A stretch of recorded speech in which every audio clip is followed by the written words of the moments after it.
this case, the respondent number 2, we have made respondent number 2 MD of CCL, but in the plaint it is CMD CCL. There is no such defect. So it is not different because we made party on the basis of the decree. That's right. You have to make party on the basis of decree. FA number 219 of 2025. Admit. Issue notice to the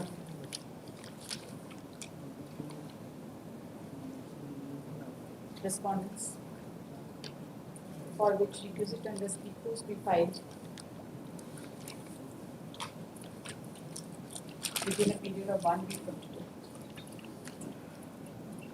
today. Call for the records from the concerned court.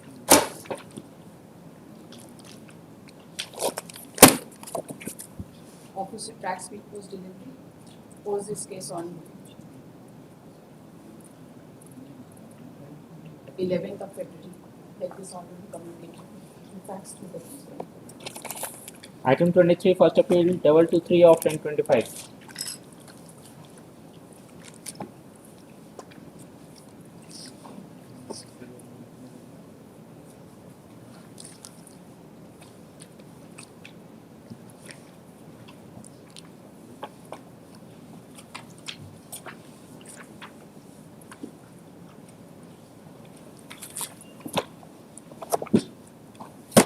Admit.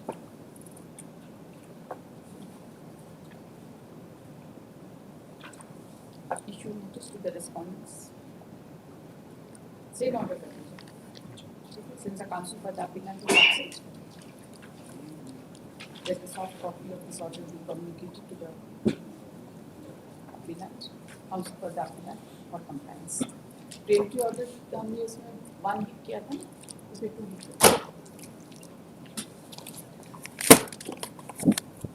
Item 24, first appeal 224 of 2025.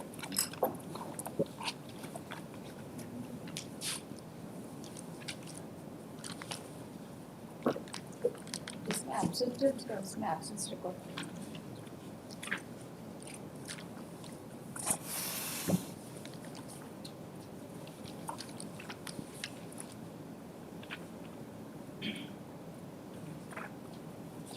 Same order. This order. For hearing on order 41 to 11, item 25, second appeal 11 of 2023.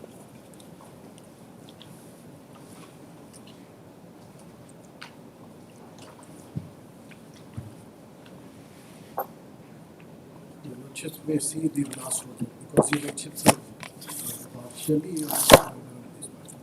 No, partially I have Nahi. just stated. No, because your chip has made certain observation that is required to be heard. I have read it. Yes, yes. I'll Schedule continue. 1 there is already Absolutely, I'll a continue. With regard to others,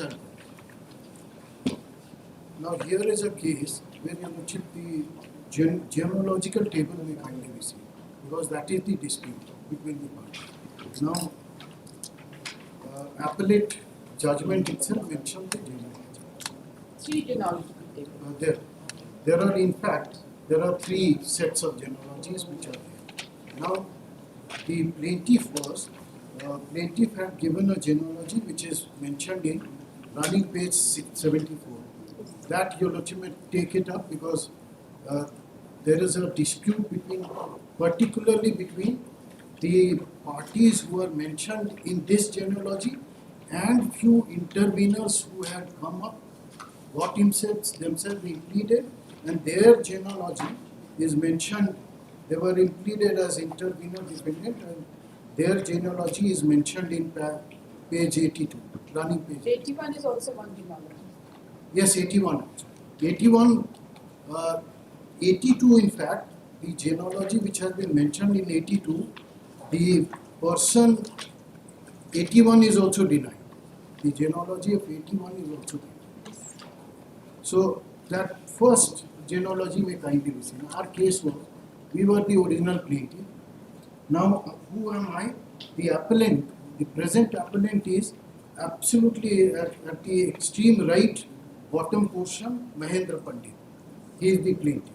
His mother was the plaintiff, who was Tapri. She was the original plaintiff. She filed a suit, and in that she had also said that I have adopted Mahendra Pandit, but the adoption deed was not filed before the trial court. The trial court disbelieved the story of adoption itself, and although the Mahendra Pandit was substituted in place of Tapri, but then also the trial court disbelieved the story of adoption also and dismissed the entire suit for party. The court also held that the genealogy is not proved. Not proved by me. Yes. Now the appellate court, it only affirms the trial court judgment on the ground that relying on certain document, and it only observes that these documents are without discussing anything with regard to those documents. It only says from the perusal of those documents it appears that so. No discussion whatsoever. So why that illegality in the appellate court judgment is there, that I am sure. The Now, appellate court has accepted the adoption. yes, it has.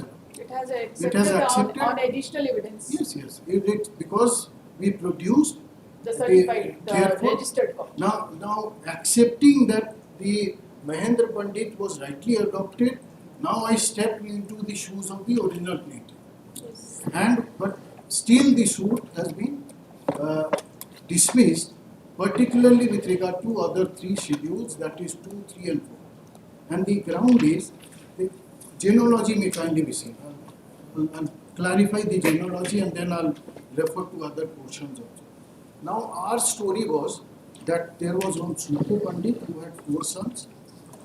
Our genealogy may be seen and then I'll show the other. Our story was Sukho Pandit had 4 sons. One was Hira, Govardhan, Kanhai and Udit. And the defendant first set are from the Hira Pandit, that means the first son of the Sukho Pandit. The defendant first party is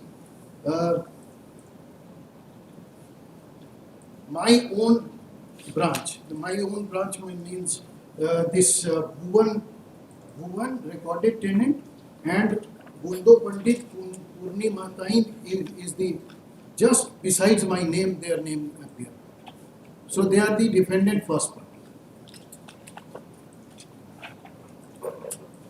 The second set is the left portion, left branch. That means the extreme left, that means the descendants of Aklu, recorded tenant, and his own sons are the defendant second party.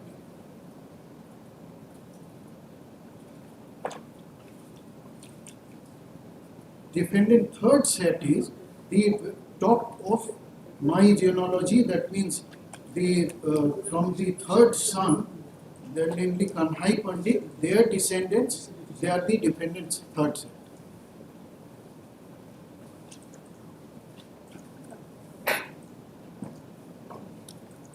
Now, in plain and as it has also been mentioned by, it is not in dispute that 2 and 3, the schedule 2 and 3 was recorded in the name of Pandu Pandit and Banwari Pandit. That means sons of Govardhan Pandit, the second son.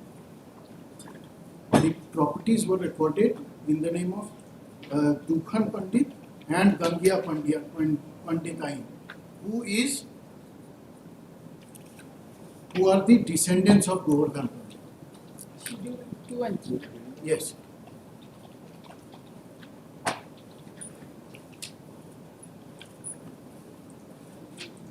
And schedule 1 also, partially it has been recorded in the name of 2 persons. These 2 persons also.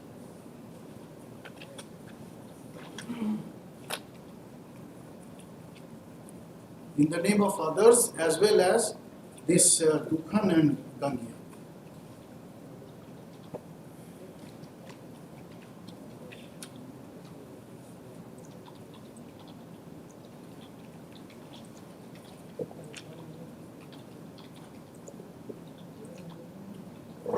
The illegality in the judgment I'll just show. Now, our case now is that because they died, their branches were extinguished, and therefore their right would devolve on the other persons. My case was, being the plaintiff, my case was that I am the entitled to entire properties of those two persons. This was wrong. This I'll say that it was absolutely, it could not have been the case. Plaintiff said that the entire properties of Dukhan and Gangia, they devolved upon me. But ultimately, even if this is not proved by me, then also ultimately it devolved on all the other branches. And I had filed a suit for partition, then it was required to have been partitioned equally amongst all. Now, the intervener's case has been admitted by the. So from where you say that it is an admitted that fact that Schedule 2 and Schedule 3 properties were recorded in the name of Dukhan Pandit and Gangia Pandit? Yes. This is admitted fact in connection with Schedule 1 property, not with Schedule 8, not with Schedule B and C.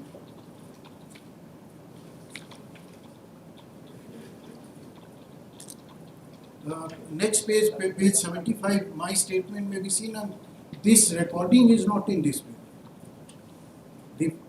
My statement made in the plaint has been mentioned. I may be allowed to read that, because this portion of recording of in whose name it is recorded is not in dispute. Where is it? Page 75, running page 75.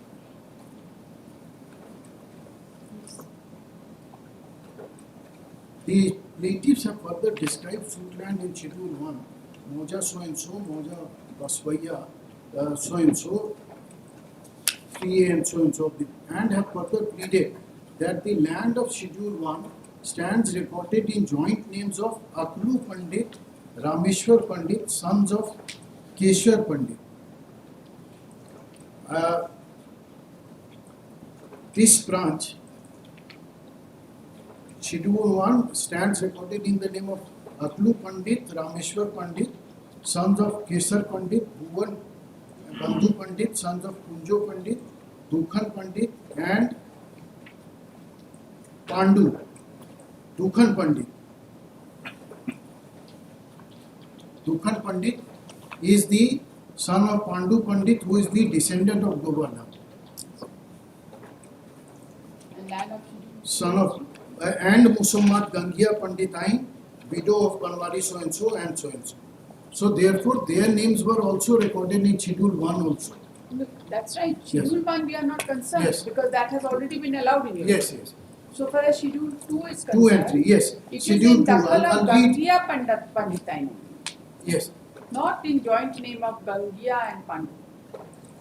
Schedule 2 is only in the name of Gangia Panditain, and Schedule 3 is in separate Dakal of Dukhan Pandit. I'll read thereafter. The land of Schedule 2 of the plaint stands recorded in separate Dakhal of Gangia Pandita.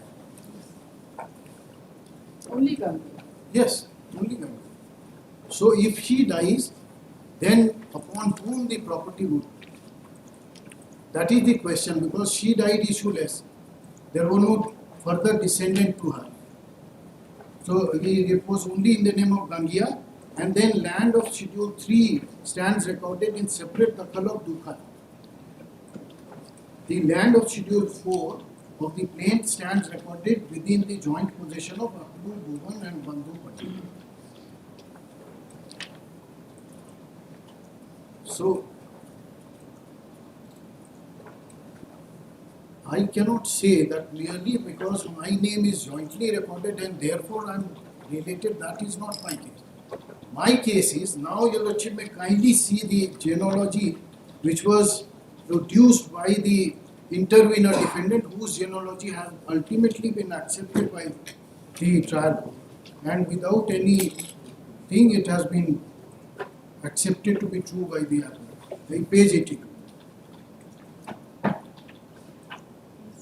Page 82, he says that Uday Pandit, there was the common ancestor, and who had two sons, namely Gopher and Anup, who was the Anup Pandit was the father of Govardhan Pandit, whereas our case was that father of Govardhan Pandit was Supo Pandit.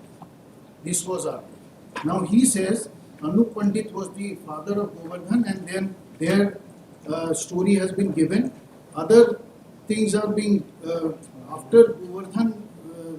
The genealogy is proper, but they say that Govardhan's father was Anup, and his own brother was Gopher, and they are the other interveners are the descendants of. So according to the interveners, Yes. there was no full brother of Govardhan Pandit named Hira Pandit. Yes, this is there. This is there. Hira Pandit Yes. is not the This- full brother of Govardhan This Pandit. is there. This is their case. So now the point is that genealogy. I'll show. Now, their own admitted case may kindly be seen. I'll not say anything else. Then, your Lordship may kindly see page 85. What was the stand of the intervener defendant?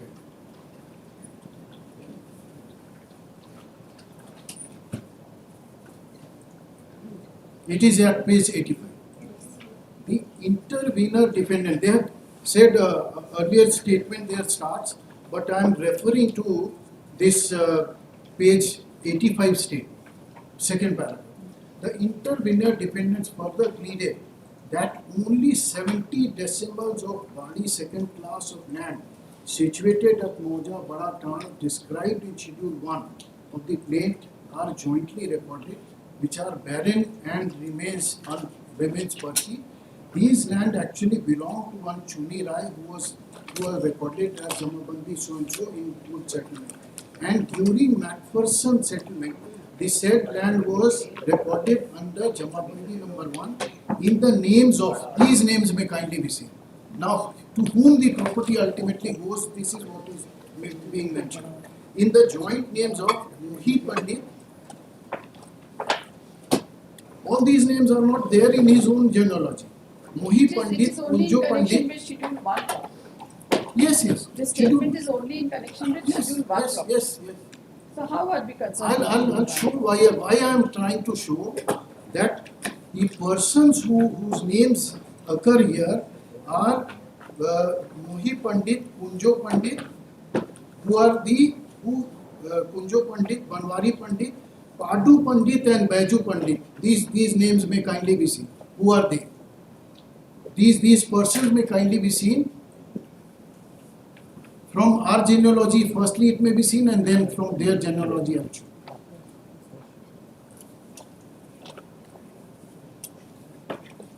Kunjo Pandit is just before me. Their name is Kunjo Pandit is there.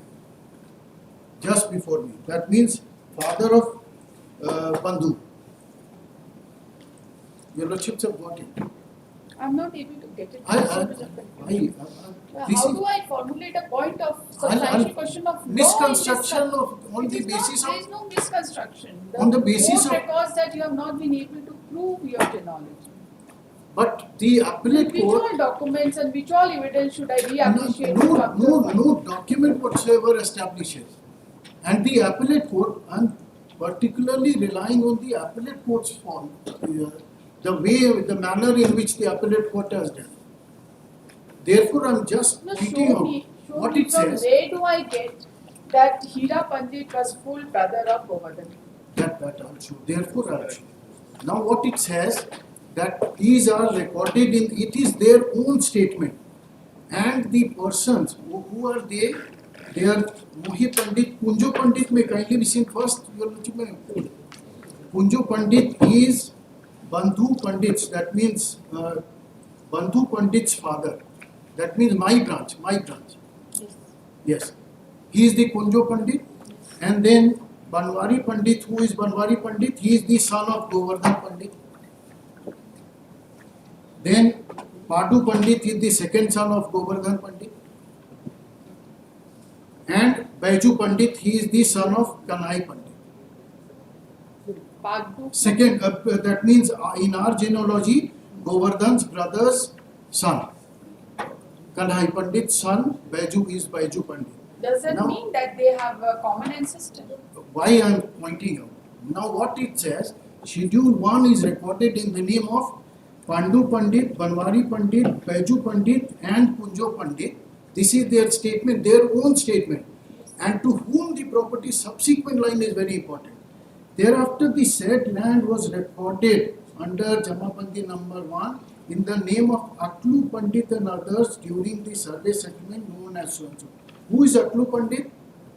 He is from the branch of the son of Hira Pandit, absolutely a left side. So how would a property which belongs to Pandu Pandit and Banwari Pandit would devolve on Aklu Pandit unless he would be a descendant to him? In a subsequent settlement, or how would his property, the properties of Pandu, Banwari and Baiju, would devolve on Aklu unless they are in relation? This cannot be. And his own genealogy which he has produced, there is no Aklu Pandit. So if he was the descendant, Does then therefore say joint entry of Jamabandi number 1 has nothing to do with the claim of relationship made by the plaintiff and the defendant with Bukhan Pandit and Osman Gandhi? how the court is then disbelieving, and the appellate court's discussion, Your Lordship may say. Therefore, my entire emphasis was on the ultimately, I'll show the illegality in the appellate court judgment, how it has done. It is a final court of fact where That's right. Therefore, I'll- kindly show me what is the evidence to show that Hira Pandit was son of Sukho Pandit or Hira Pandit was full brother of Govardhan Pandit. Where is the evidence to that effect? now all the evidence, all the branches were there. It has, my story has only been disbelieved on a story by an outsider. And what is the discussion? That is what I am saying. Not what he says.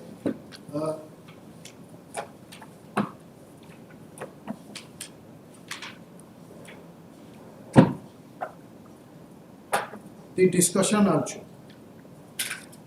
Page 108.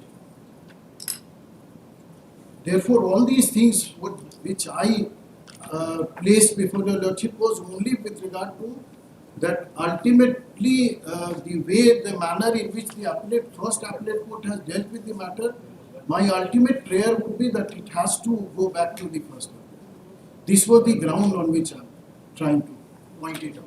I'll read out from page 108. Now, first of all, I find that the title appeal number 33 of 2012 has been filed by original defendant, first party to the suit. The title appeal number 35 of 2012 has been filed by I am the original plaintiff, to the suit, and title appeal number 40 of 2012 has been filed by original third party to the suit. The original defendant, second party to the suit, has not preferred any appeal against the judgment and decree passed in original case number so and so. I further find in the instant case the only dispute between the parties is that in respect of genealogy and relationship between Hira Pandit, Govardhan Pandit, Kanhai Pandit and Uday Pandit and with Sukho Pandit with their common ancestor. The plaintiff came with the definite genealogy which has been supported by defendant first party and second party. Since the plaintiff has filed the suit, he has prayed for declaration of his share or interest in the suit land described in Schedule 1, 2 and 3 and 4 of the plaintiff. It is incumbent upon him to prove every link thereof, and even if one link is found to be missing, then in the eye of genealogy cannot be said to have been fully proved in the aforesaid case law. Then the burden is on the plaintiff to prove the genealogy. Here are put. Now the appellate court, this observation is absolutely misconceived in view of the fact that in a suit for partition, where all the three branches, other branches are also claiming for accepting the genealogy more or less, but only one. There is no acceptance. There is a serious dispute in genealogy. How do you say that it is an But admitted fact? how can the appellate court say that it was pure question of title and it was not a question of partition? You see, the When- point is that you have not been able to prove your genealogy. There is nothing on record to show the relationship of Sukho Pandit, Hira Pandit, Govardhan Pandit, Kanhai Pandit and Uday Pandit. And the entire dispute resolves around this. But I have also established, I have also shown from the statement made in the statement of the intervener themselves, the properties initially which were recorded in the name of the Govardhan's branch, that also devolved on You see, Aklu's branch. just a moment. In the name of Govardhan's branch, there was Pandu Pandit and Banwari Pandit. Yes, yes. Schedule 2 and 3 are exclusively in relation to those Yes. properties. Right? And so far as Schedule 1 property is concerned, Yes. that has been partitioned because it also involves the name of Bhuvan and Bali. Yes. That is Yes, that yes. is why it has been partitioned. Yes. But if you want to claim Schedule 2 and 3 property, then under such circumstances you have to show your relationship, that is Hira Pandit's relationship with Govardhan Pandit. Unless you show that, how can you get a claim over the property which belongs to Govardhan Pandit? One line submission was that earlier also I pointed out that if a particular property is recorded in the name of exclusively recorded in the branch of Govardhan and the intervener he himself was admitting that in subsequently it was recorded in the name of Aklu without there being a devolution, it could not have been recorded in the name of Aklu. There has to be a devolution, and the property of a particular person would devolve on Aklu only in case where he would be inheriting or succeeding to the property of Govardhan. This is his own statement. And apart from that, what the appellate court says, now these lines you may kindly be seen, page 110. This is how the discussion is. This is the first appellate court's judgment. How it is discussing page 110. I further find that the intervener has relied on documentary evidence to show that Uday Pandit is an ancestor. Exhibit G series, R series, J and K, which are documents of 1942-45, which are produced in executive proceedings, clearly falsify the genealogy furnished by the plaintiff and other defendant. There is nothing in those documents to show that there was any genealogy which was proved in those cases.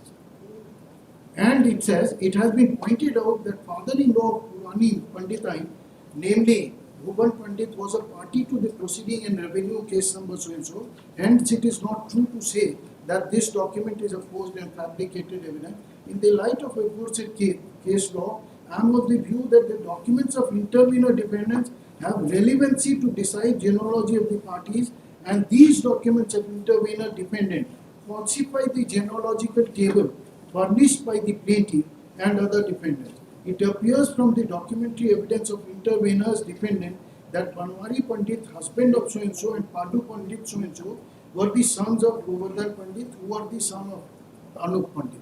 Absolutely nothing in those documents. No discussion as to from where this finding is coming. It does not even discuss from which particular exhibit this finding is being arrived at. This fact also falsified to the fact that the Govardhan Pandit was the son of Sukha Pandit. Further, the documentary evidence of intervener defendant shows that Kofar Pandit and Anup Pandit were the two sons of. There is no document to this effect. I can refer to those documents. You see, you show one evidence that this Hira Pandit was full brother of Govardhan. One document. One evidence that he was the full son of, full brother of Govardhan. Any documentary evidence? No, whatever evidence after the discussion, whatever evidence is there that he was the full brother, any reliable evidence to that effect? Show me. After all, you are the plaintiff. You have to I am the prove the plaintiff. genealogy. I say that I am the And you plaintiff. have to prove the genealogy. All the branches they are admitting except, and the appellate court only says that my branch, why it is not believing my story of genealogy, because of the statement of intervener. Naturally, intervener was there. His intervention was allowed. We filed his separate written statement, he contested the suit. So his evidence is also required to be considered. But those evidences, there's no such genealogy which has been there, which is being believed by the court. May I pray one thing? Then at least the records may be called for so that the original document itself I can show. Only 2-3 documents, nothing else.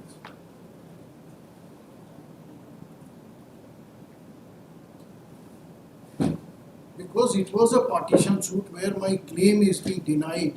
If I have a rightful claim which is being substantially each of the parties had admitted except the intervener defendant, and their story is being believed, then it was for them also to have shown.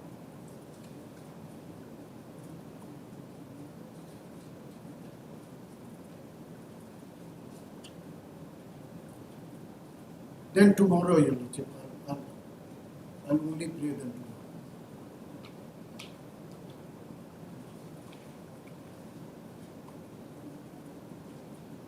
But according to me, this is illegality where the appellate court, it discusses these exhibits, but it does not even whisper as to what was there in these exhibits.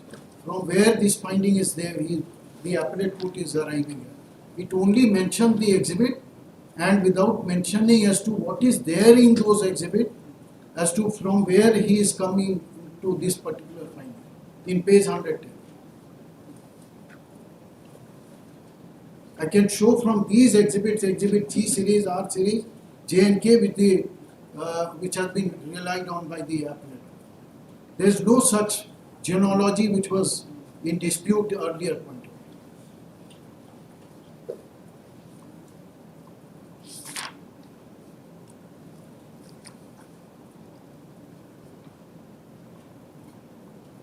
Where is the finding with regard to Schedule 1 property?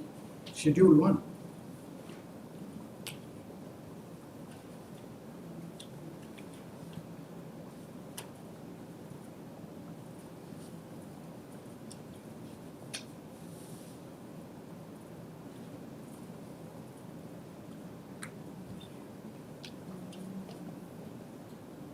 Yes, it is there in page 111, second.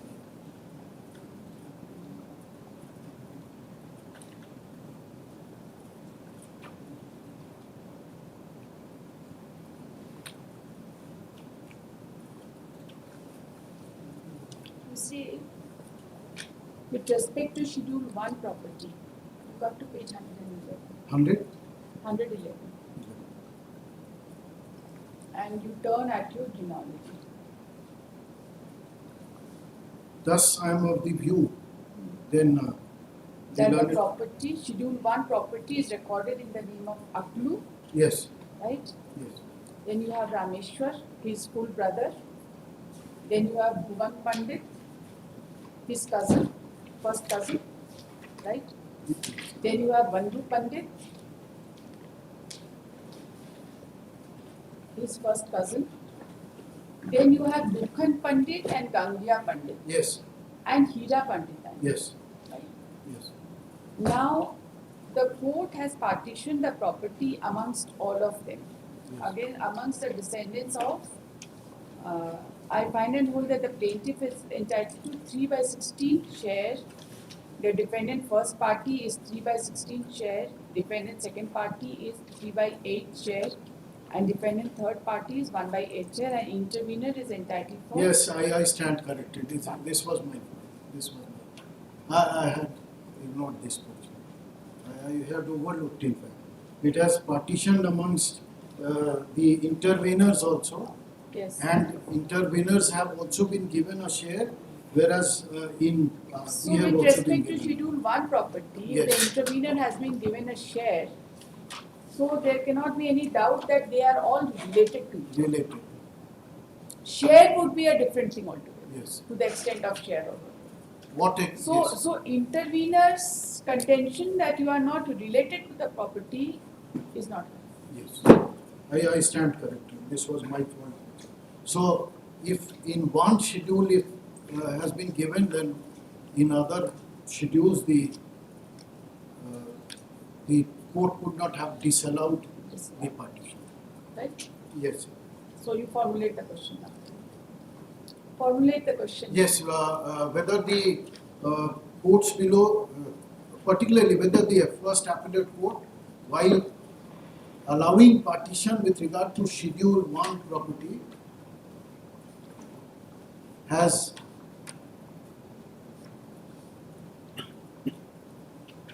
erred in not allowing. Asal लिखिए. For the learned counsel for the appellant, the learned counsel for the appellant has submitted that schedule there was a the learned first appellate court has directed partition with respect to Schedule 1 property by observing that the Schedule 1 property was recorded in the name of Aklu Pandit, Rameshwar Pandit, Bhuvan Pandit, Bandhu Pandit, Dukhan Pandit, Gangia Panditine, Hira Panditine, which stood admitted by all the parties to the suit, including the intervener defendants. The learned counsel submits that once the relationship amongst them stood admitted, there was no reason to deny partition with respect to Schedule 2 and Schedule 3 property. ये हुआ Schedule 4 में नहीं, Schedule 4 का reason दूसरा है. He submits that Schedule 2 property was recorded exclusively in the name of Dukhan Pandit, and Schedule 3 property was recorded exclusively in the name of Gangia Panditine, and both of them they died useless. The reverse.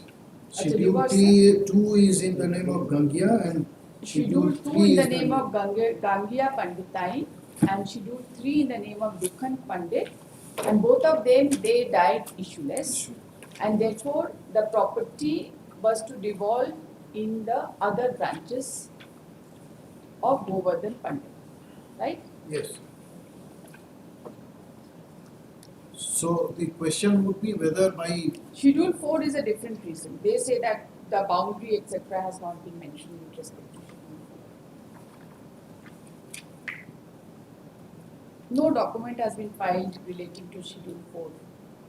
So Schedule 4 का तो नहीं बन सकता. अच्छा ठीक है उसको देख के.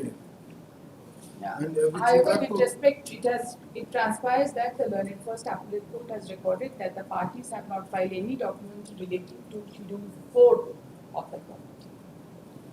After hearing the learned counsel for the appellant, this appeal is admitted for final hearing on the following substantial question of law. whether by admitting Yes. partitioning the property. Whether by partitioning the property with respect to Schedule 1, the learned first appellate court could have refused to partition the property with respect to Schedule 2 and Schedule 3 of the plaintiff. That should be sufficient. Partitioning the property amongst all the parties. Yes, partitioning the property amongst the concerned parties. Yes. This would. Issue notice to the respondents for which requisites under ordinary process. Speed post खाली file कर दीजिए. Under speed post, 63 parties. That is why I was slightly reluctant कि इतना party को करने के पहले. Anyways.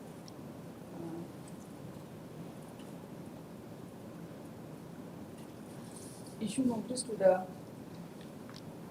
respondents for which requisite under speed post be filed within a period of 15 days. Yes. 15 days 3 weeks. within a period of 3 weeks preemptively. Let the records be called for from the concerned court. Liberty is reserved for framing additional substantial question. ठीक. You never know कैसे technology कैसे क्या आता है. हम देख लेंगे लेकिन बहुत ना रिकॉर्ड जाना है. सुबह से बैठ के उसको. हम भी सुबह से बैठ के एक ही फाइल पढ़े. I took around 2 hours to go through it. तो हमको लगा कि शेड्यूल 1 में जब इस तरह से किया हुआ है तो समझ नहीं आया शेड्यूल 2 और 3 को क्यों और कैसे डिजाइन किया. शेड्यूल 4 तो There is a reason. They have given a reason for Schedule 4. So with respect to Schedule 4, I don't want to say only 2 and 3. Okay.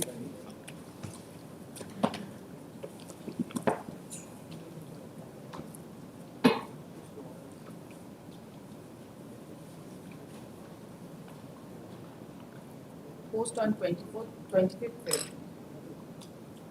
Office to tax speakers delivery. That the records be called up on the consent.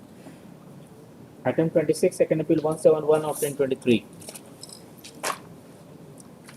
Yes. It's a claim for 2 weeks time.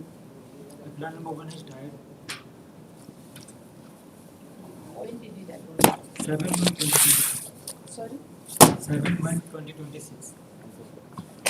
7/1/26. Essay number 171.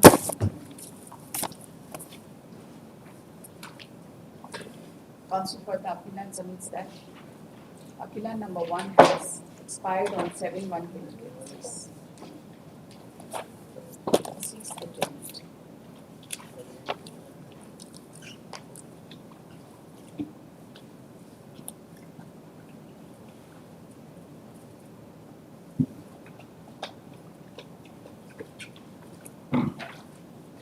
Post on 30th.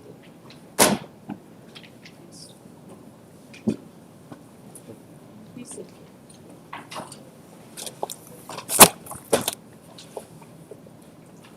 Item 27, second appeal 208 of 2023. This is defendant second appeal against the judgment of examination. The plaintiff filed title suit for specific performance of agreement lawsuit. Suit was decreed against which lawsuit defendant filed appeal. Appeal was also dismissed against which lawsuit. This second appeal has been filed before this one. कुछ है आपके हाँ case है में? बताइए. इसमें है कि एग्रीमेंट हुआ 2002 में. अब पोजीशन में डेट ऑफ एग्रीमेंट बताइए. Date of agreement lordship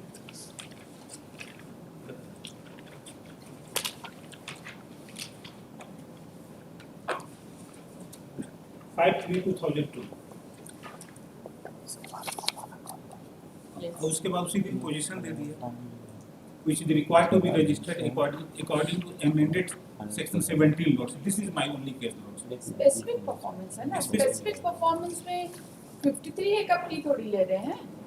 But according to agreement laws, No, even if the possession is given for filing specific suit for specific performance of contract, the agreement need not be registered. 53A का plea लेगा. अगर आपने कोई eviction suit file किया होता and he wanted to take a plea of section 53A, then under such circumstances the agreement should have been registered. relief of the plaintiff. Yes, he is seeking specific performance.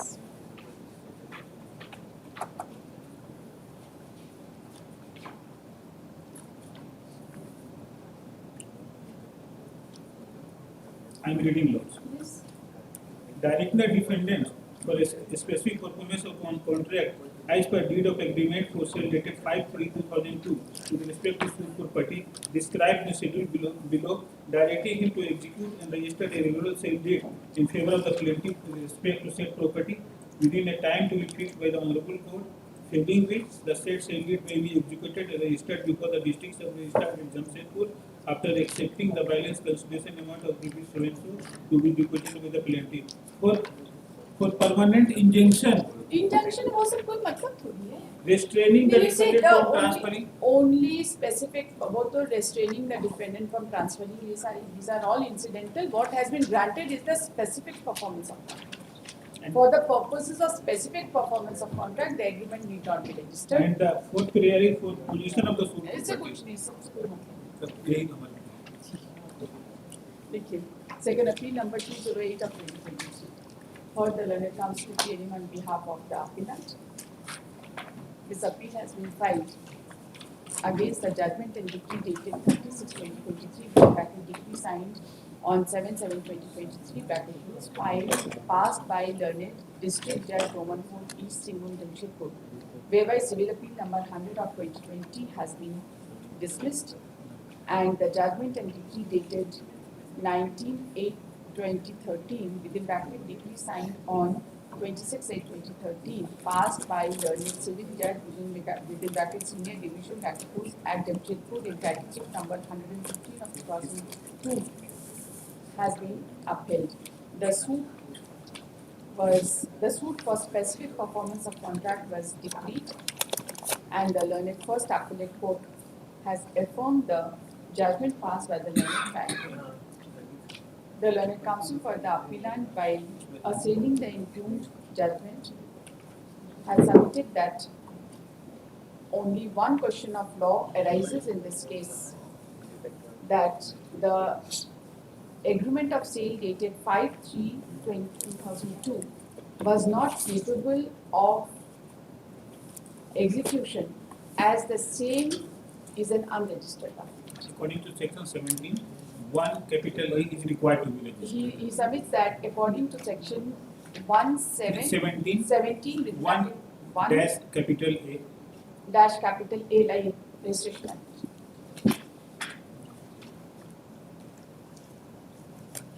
हमको भी सुबह से लग रहा है इसमें कुछ। आपका काम ही है बहस करना, तो क्या ही करेगा, जो फाइल मिलेगा उसी पे ना बहस करेगा। भी सोच रहा क्या बहस कर क्या नहीं बहस कर, और ऐसा बहस करने में अच्छा भी नहीं लगता।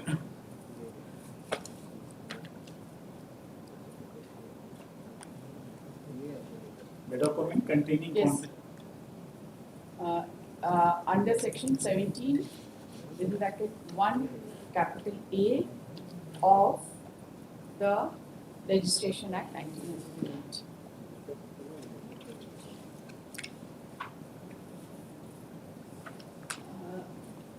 After hearing the learned counsel for the appellant, this court finds that the suit was filed seeking specific performance of agreement dated 5/3/2002, described in the schedule to the plaintiff, directing the and seeking a prayer directing the defendant to execute and register the sale deed in favor of the plaintiff with respect to the same property within the time which may be fixed by the court, failing which the sale deed may be executed and registered before the district sub-registrar at Jamshedpur after accepting the balance consideration amount of rupees 2,15,000 to be deposited by the plaintiff in the court. The plaintiff also sought a relief of permanent injunction restraining the defendant from transferring the suit property to any third party.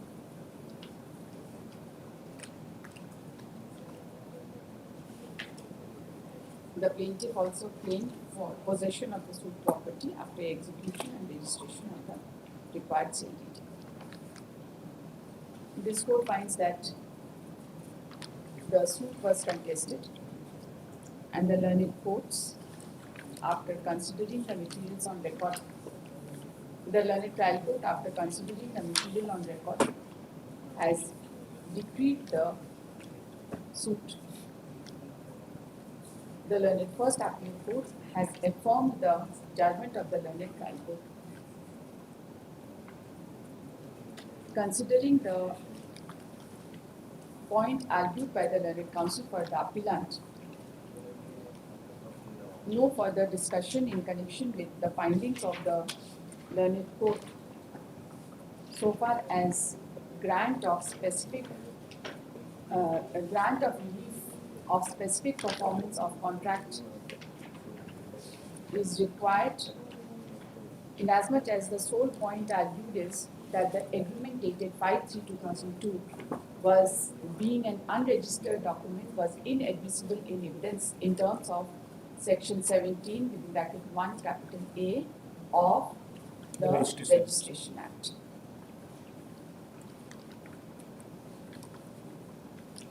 This court is of the considered view that section 17 capital section 17 within bracket 1 1A, section 17 within bracket 1A of the Registration Act is quoted as under. This court finds that the said section is essentially referable to the plea which is taken by a person in possession of the property against his eviction under section 53 capital A of Transfer of Property Act. There can be no doubt that the agreement of sale by itself does not amount to transfer of property, and therefore the same is not compulsorily registrable when it comes to its enforcement seeking specific performance of contract. The argument of the counsel for the appellant that the agreement of sale was compulsorily registrable and was not admissible in evidence in a suit for specific performance of contract is ex facie not acceptable. This court is of the view that no substantial question of law is involved on the point which has been argued by the learned counsel for the appellant, and accordingly this appeal is hereby dismissed.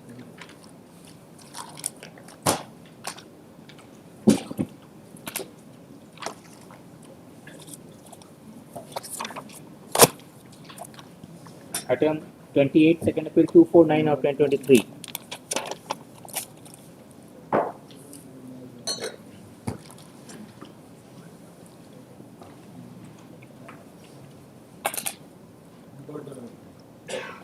Complaints were plaintiff. They have preferred to let suit for declaration of title and for confirmation of possession. And during the pregnancy, if some construction etc. has been made, then for removal etc. That was the nature of the case.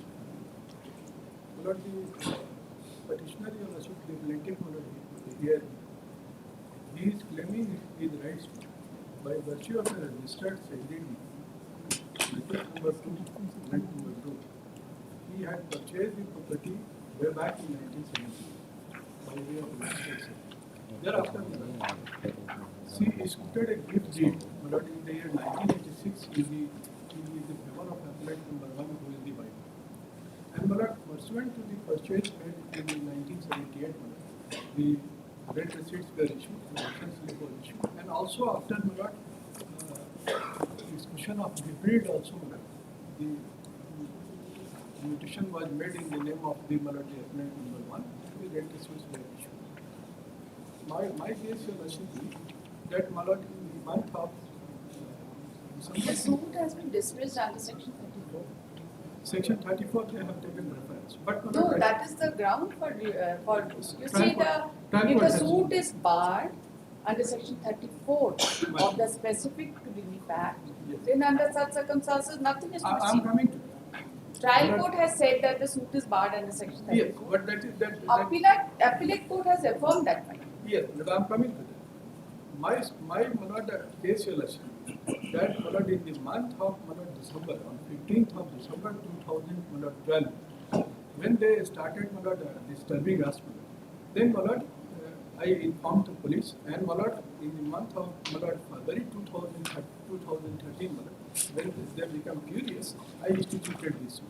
And during the pendency election, they have constituted. No, but you have not sought. At the time of institution of suit, there was nothing. You see, who is in possession? You are not in possession. Maybe, But you have not prayed for the recovery of possession. yes, my prayer is.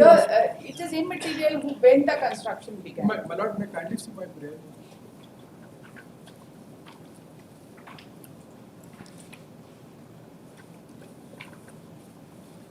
It is only the construction to be removed. Yes, I'm saying so. The Lordship may kindly see the prayer has been noted by the trial court. Yes, it is there in the decree also. The last page, the second last page of the memo of appeal. that if the construction is forcibly made by the defendant over any portion of the Schedule 1 and during the penalties, they may be removed to the processing. What more is required? I was in the position at the time of institution that I will show it from one of the records. And apart from that, I am having a registered sale deed in my favor. There are both the parties are claiming by virtue of registered sale deed. But so far as the defendants are concerned, their sale deed is of 2007, and my lord, I have framed a substantial question of law to that effect that has not even been taken care of. Your Lordship, the sale deed of 2007, my lord, it is mentioned in the sale deed in the recital that only 65,000 was paid, my lord, and the balance amount was 35,000 was paid, and balance on the payment of the balance consideration amount, my lord, the title will offer, and title will accrue, and my lord, they did not file the original sale deed. It is a certified copy, and no receipts also. Those aspects have not even been taken care by the both the courts. I have framed to that extent, not a substantial question. My lord, may kindly see my substantial questions.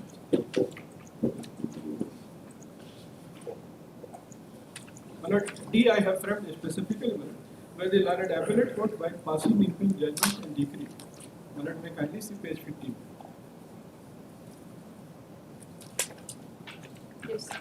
Whether the learned appellate court, while passing between judgment and decree, committed serious error of law and failed to construe the sale deed dated 7/30/2007, which is the basis for claiming of the defendant, which shows that the consideration money of 13,000 to 35,000 was only paid, and the defendant did not acquire any title as they did not pay 65,000 of the balance consideration amount, as they were entitled to get original sale deed after payment of balance consideration amount of 60,000, and any mutation also and ought to have taken adverse inference under section 114G of the Evidence Act for non-production of the original sale deed. Whether the learned appellate court, while passing into judgment and decree, could not take the evidence of plaintiff in its right perspective and completely failed to appreciate that the defendant forcefully made construction and came in possession over the part of the suit land during the pendency of the suit without any valid right title, and ought to have decreed the suit granting relief to the plaintiff for removal of illegal constructions as specifically period and numbered as relief number 3 in the plan. Instead of E, we can have whether the section 34 has been rightly decided. Right? Decided by them. Whether section 34 has been decided, section 34 of specific relief.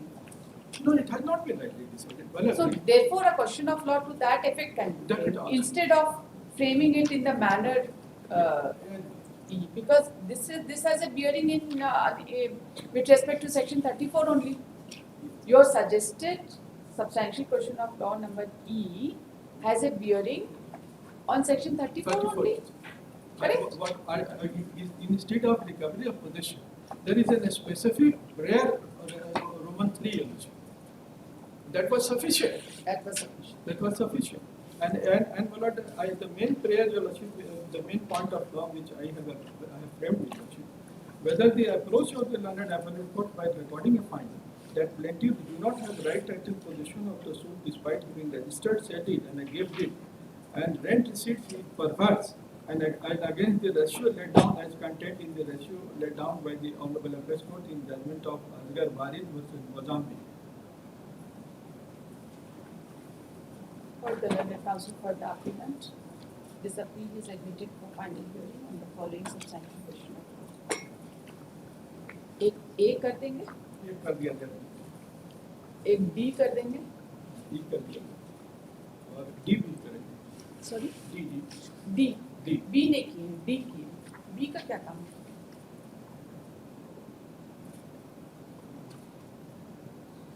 एक ही बात है ना, A से ही सारा covered हो जाएगा. ऐसे covered हो जाएगा ना A से, not required. D should be sufficient. D at page 15, D जो आपने बताया, D. हाँ D, and then इसमें हम बहुत सा सेडेड जो लाए हैं, जिसमें कि सेडेड वो सब पॉइंट भी हमने दिया है, वो सब सेल डीड के बाउंड्री में मेरा नाम और कोर्ट ने कह दिया कि नहीं ये सब डॉक्यूमेंट पेपल नहीं है, तो वो भी पॉइंट हमने फेल किया कि whether the learned appellate court while passing include judgment failed to concentration of said deed which is in the name of the Vijay Singh Vijay Kumar Singh. whether the learned courts have erred in law by holding that the suit was barred under section 34 of the Specific Relief Act and have thereby failed to consider the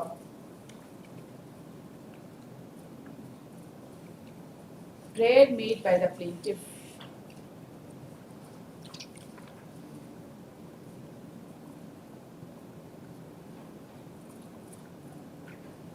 which was numbered as Roman 3.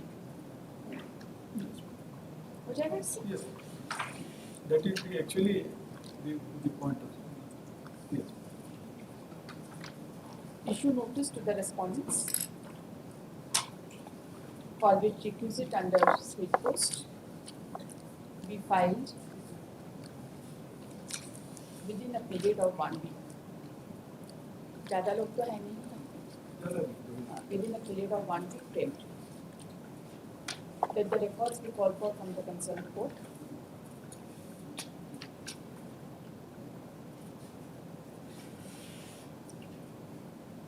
Pose this case on 23rd of February. Let this order be communicated. दोनों court बोला है ना 34 से बाढ़ है. हाँ तो उसको उस पर स्पेसिफिक नहीं बोले हैं. नहीं, उसने बोले. अफर्म कर दिया. Affirm कर दिया. वही. लेकिन उन्होंने ट्रायल कोर्ट ने स्पेसिफिक बोला. अब बल्कि 2-3 जजमेंट भी ऑनरेबल एपेक्स कोर्ट का रिलाई किया है. जजमेंट पे रिलाई किया और रिलीफ को छोड़ दिया. इब्राहिम नूरुद्दीन वाला जजमेंट जो है वो 2012 का एससीसी में रिपोर्टेड जजमेंट है. That has been relied. ऐसे भी plaint should be read as a whole. नहीं, रिलीफ में है फॉर रिमूवल ऑफ कंस्ट्रक्शन. और अगर हम पोजीशन में अगर थे अगर उस वक्त अगर मान लिया उनका पोजीशन इंक्लूड किया बाद में अगर बना लिया और हमारा बना लिया तो वो आपको डिस्पोजेस कर दिया तभी ना बना लिया. तो लेकिन वो प्रेयर तो है ठीक है specifically crafted and specially worded. Item 29, second appeal 196 of 2025. Appellant. This is a plaintiff's second appeal. Suit was filed for partition of 1/4 share of the plaintiff. The common ancestor of the party is one Bandhan Saw. Other properties have been partitioned. There was the disputed property is Schedule 2. Bandhan Saw died leaving behind his 4 sons: Prayag, Kasi, Dhaneshwar, and Sibbal Saw. So the property in dispute minus it was purchased. How many schedules of the property were subject matter of? Schedule 1 and Schedule 2. But the disputed is only Schedule 2. Schedule 1 has been directed to be partitioned. No, it was not in dispute. It was included in the suit, but only Schedule 2 property was in dispute because I will tell you. Schedule 2 property was purchased in the name of Prayag It Saw. was a self-acquired property. It was purchased in the name of Prayag Saw, but it was purchased by the father of the No, he parties. himself was employed. He was working. Yes. He has given the all description. Yes. That But is there. two- That two- is his self-acquired property. two documents have been brought on record, a Panchnama, and thereafter, because in the Panchnama, the defendant denied, he said the same thing, that it is a self-acquired property. So thereafter, a Faislanama was created, in which the property was partitioned into 4 parts, in the name of all the 4 sons. So the plaintiff has relied upon those 2 documents. If your Lordship may kindly see that. Page 25 is running page 33 of the trial. 20? 25. Yes. Having gone through the evidences brought on behalf of both the sides, I do Page not- 25 is running page 33. yes.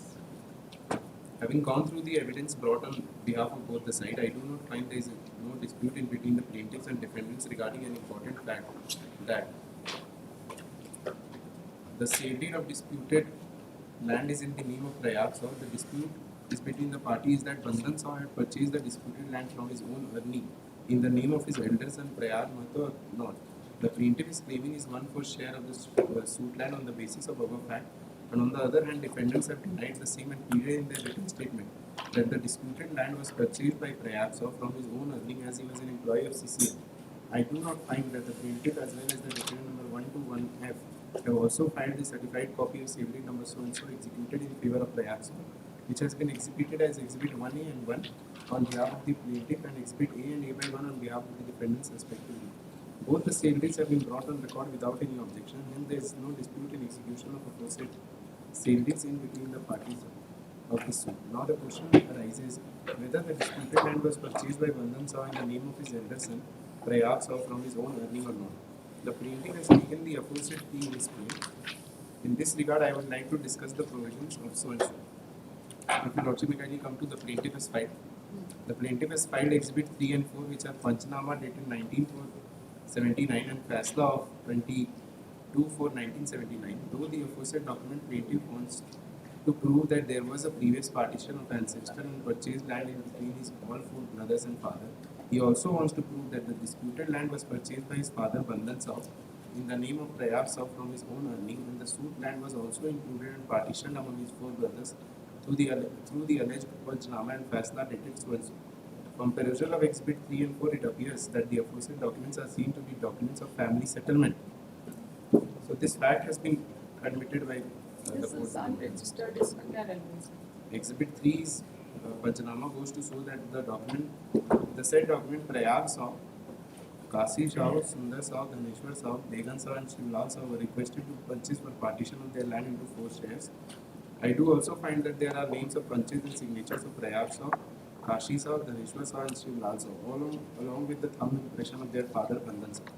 This document has been proved by PW4 Kashi Saw, Sundar Saw as is only one allied party of the alleged Panchnama.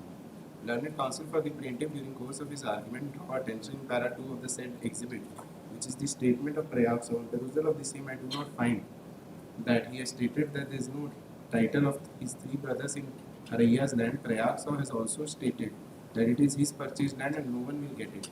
Further, during the course of argument, learned counsel has drawn attention in para 5 of the exhibit 4, which is Fasla of the purchase, wherein it is mentioned that Hariya Khet, which is in the name of Prayag Saw, denied to give the share because it is in his name and his father and brother did not give him his jet hissa.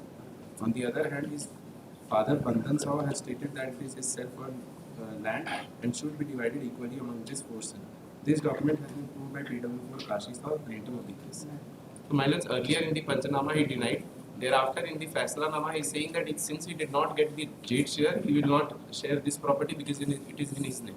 However, in the same document, the father of the parties, he has stated that the property was purchased by him in the name of his eldest son. Exhibit 4 does not contain the signature of anybody.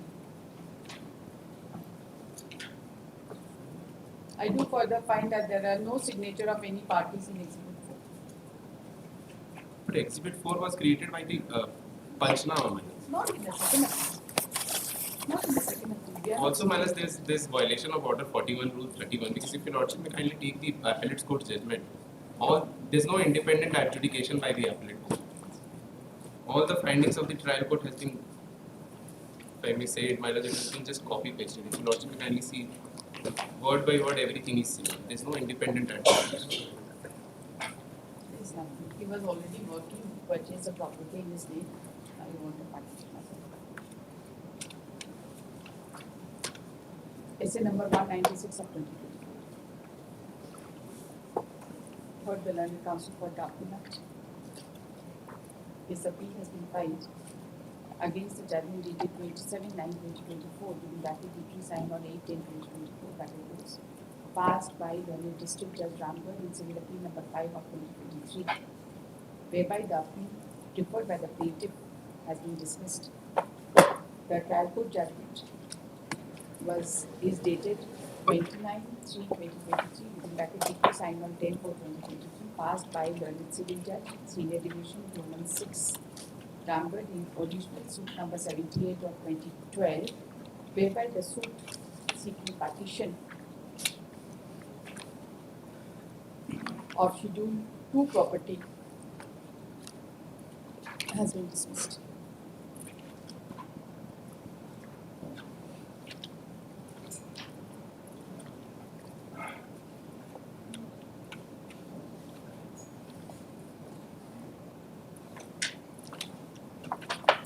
The learned counsel for the applicant has submitted that the property was not the self-acquired property of Prayag Sao.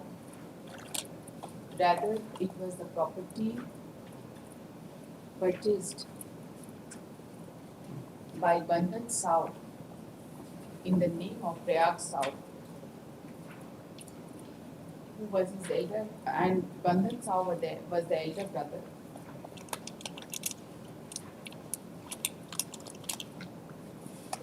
And therefore, the learned courts have erred in holding that the property was the self-acquired property of Prayag Sao slash Prayag Mehto. एक ही है दोनों? Yes. The learned counsel has submitted that Exhibit 3 and 4, that is the Panchnama dated 19/4/1979 and Fasla dated 22/4/1979 has not been properly considered by the learned courts, and therefore a substantial question of law be framed.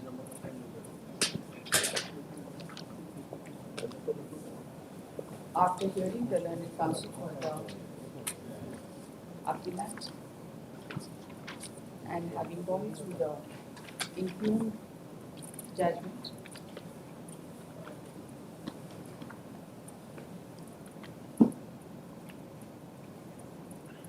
this court finds that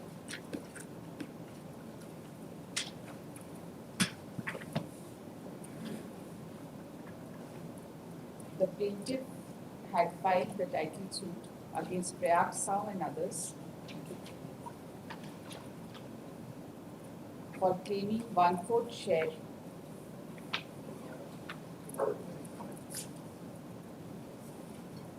in Schedule 2 property. In Schedule 2 property.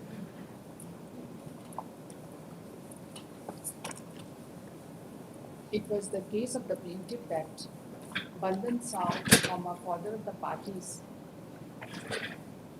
was having different properties, some inherited by succession and other acquired and purchased by him from his own earning. And Bandhan Sao had purchased the suit property in the name of his elder son Prayag Sao, who had no independent right over the land.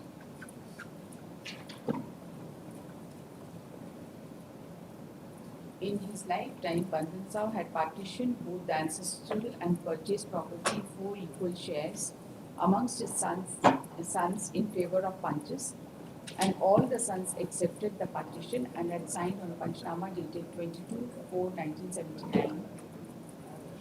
And all the punches and parties, including Bandhan Sao and his 4 sons, were present at that time. And just after partition, Bandhan Sao had directed his sons to carry out separate cultivation according to their share. And thereafter, they have been separately cultivating their land. And Bandhan Sao expired in the year 1989.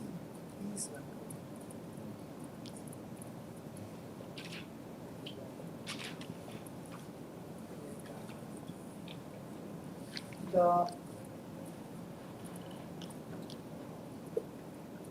case of the plaintiff was that the defendants continued the cultivation work of the land of Schedule 2 in equal share peacefully till June 2011. However, defendant number 1 and his family member started disturbing the share of the parties in the land, which was acquired by Bandhan Sao by purchase and consequently a proceeding under section 144 CRPC was initiated, was instituted. It was further case that the parties had other ancestral land in another village, and they have houses over there, which was partitioned, over their respective partitioned shares, but in respect of land of Schedule 2, the dependent number 1 and his family member had started creating problem.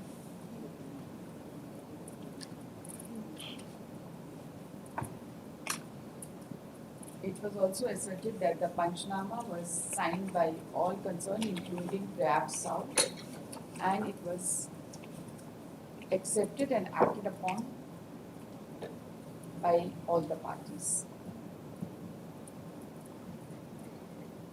The ancestral property, having been partitioned long ago, therefore, only the Schedule 2 property was the subject matter of partition, and the plaintiff claimed 1/4 share.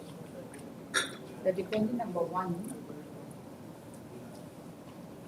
appeared and contested the suit, asserting that there was no unity of title and possession over any portion of the suit property, and also asserted that the plaintiff had no right, title, interest, and possession over the suit land, which was in exclusive possession of the dependent number 1.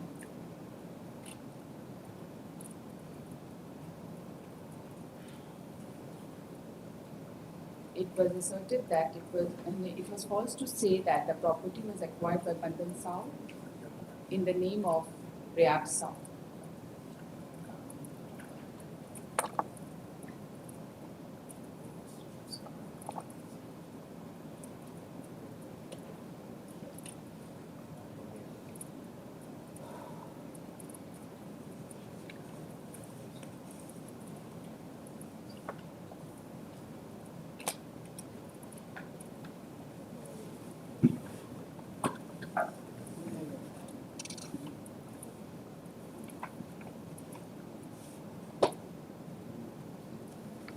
It was also asserted that Rayab Sao had also got the property mutated in his name and had also paid up-to-date rent.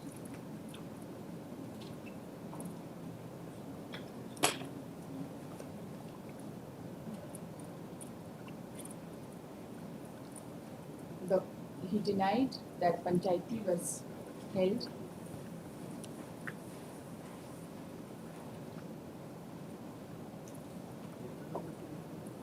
and also asserted that neither the plaintiff nor the dependent number 2 and 3 ever came in possession of the suit land of the property purchased by the dependent number 1.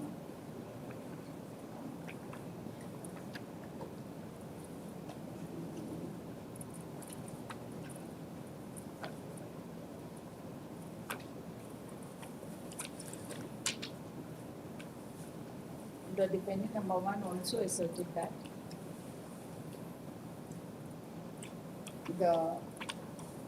that he had also sold a portion of the property by registered sale deed in the year 1972, and the purchaser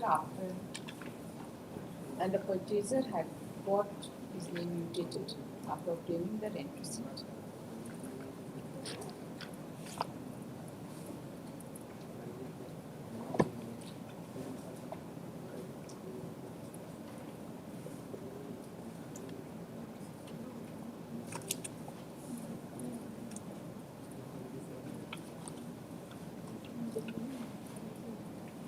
After the death of dependent number 1, his legal heirs were substituted.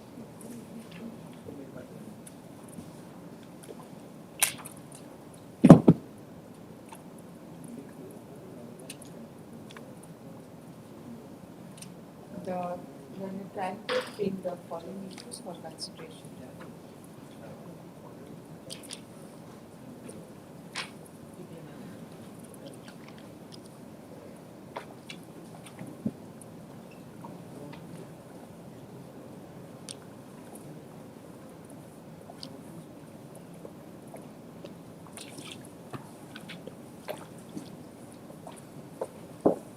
learned trial court, after considering the materials on record,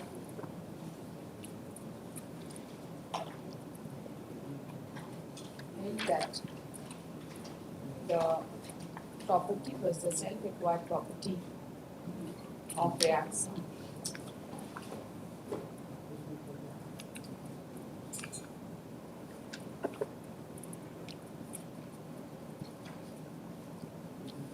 The learned trial court has also considered Exhibit 3 and 4 while coming to a finding.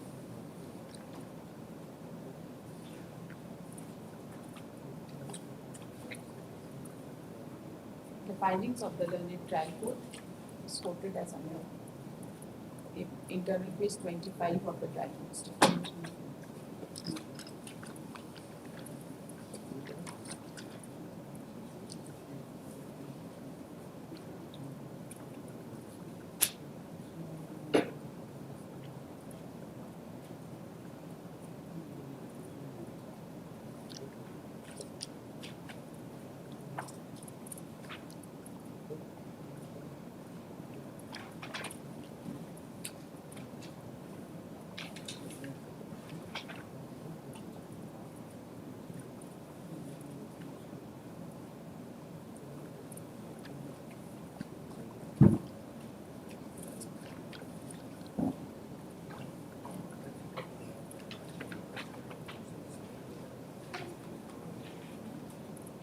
The learned court also recorded that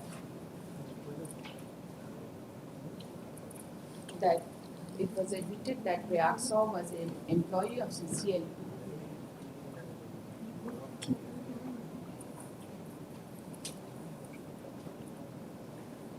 and it also appeared from the testimony of PW3 as well as PW4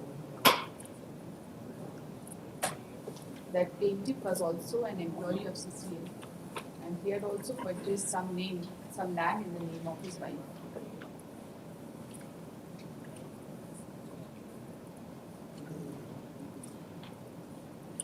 The court also discussed the evidence of PW3, the brother-in-law of the plaintiff, who in para 21 had stated that his two brother-in-laws who were in job had good income and they were Prayag Sao and the plaintiff Kashi Sao. The court recorded that there was no evidence on record to show and prove the income of Bandan Sao and the Sutland was purchased by him from his own earning in the name of his elder son Prayag Sao.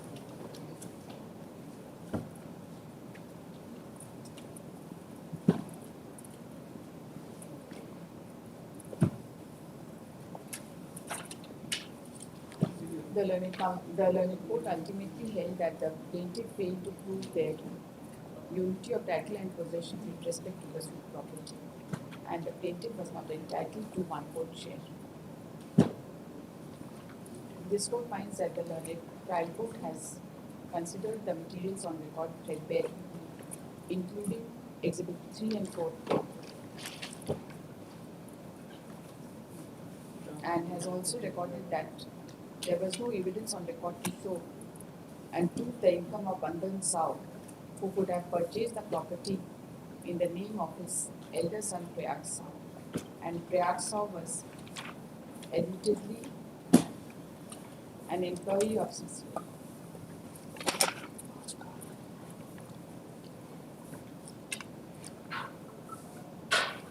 The learned first appellate court framed the following points for determination.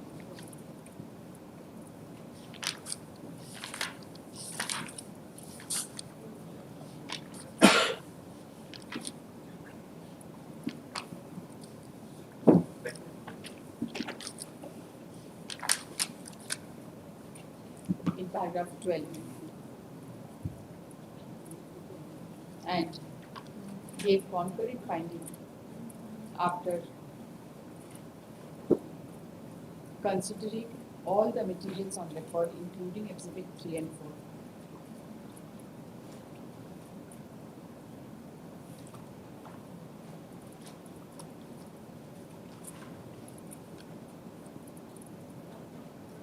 ultimately held that there was no unity of title and possession with respect to the suit property. This court finds that there are concurrent findings recorded by both the courts that the suit property was the self-acquired property of Prayag Sam and was not purchased by his father Bandhan Saw in his name. And the courts have also recorded that there is no evidence to show that Bandhan Saw could have purchased the property in the name of his son with respect to his in the name of his son. This court finds that there are concurrent findings recorded by both the courts, taking into consideration all the materials including Exhibit 3 and 4. And accordingly, there is no substantiation of fraud involved in this case, which is hereby dismissed.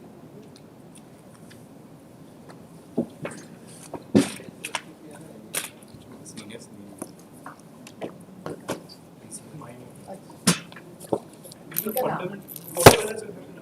There's a fundamental flaw in the judgment. They say that this Prayag Saw was employee of CCL. The suit properties have been purchased in 68. CCL came much later, after 72. That is one of the fundamental flaw. And I'm not asking your leadership to change and whatever. And another thing is, the first appellate court copies everything.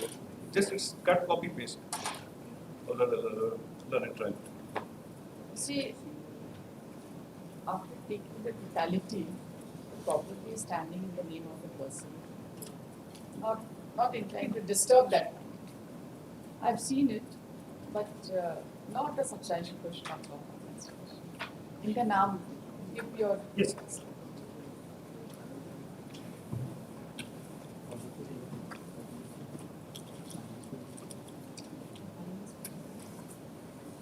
For final score item 1, second appeal 426 of 2019.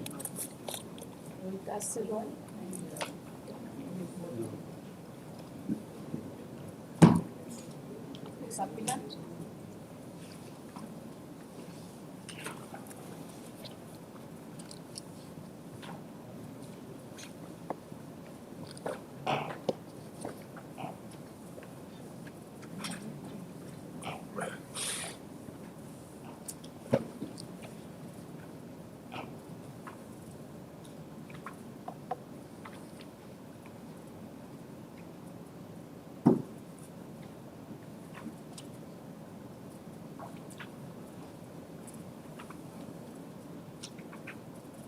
KSA number 426 of 2019.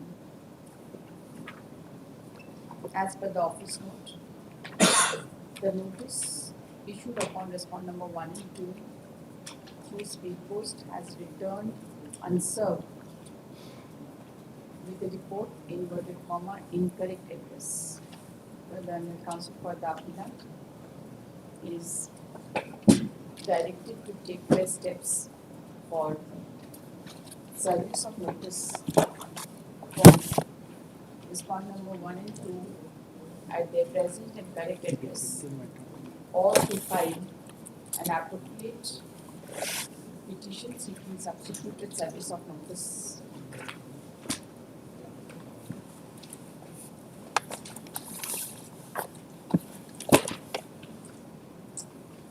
Within a period of 4 weeks from today frame.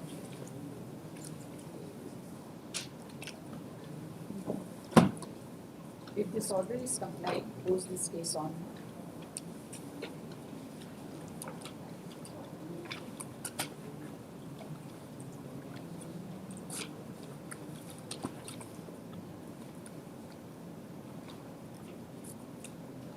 Eleventh of March. Office to transfer.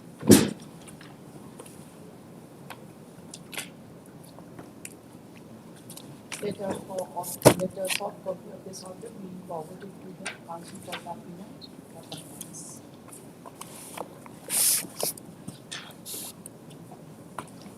orders with effect item 5, second appeal 39 of 2023.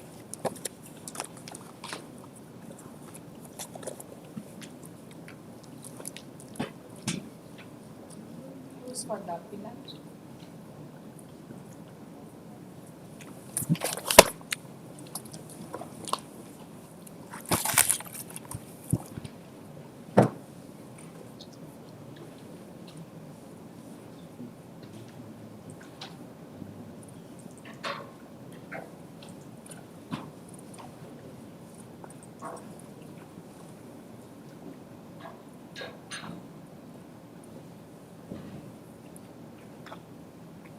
Not yet been received rectified as well.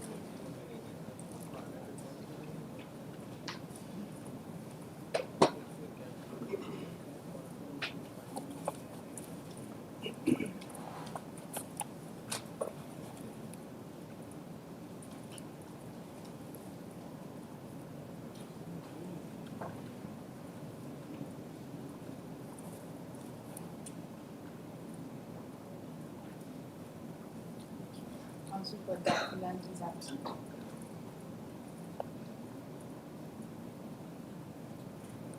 Counsel for the, as per the office note, the rectified certified copy of the judgment and decree of civil appeal has been received. But the defect number 15 has not been removed.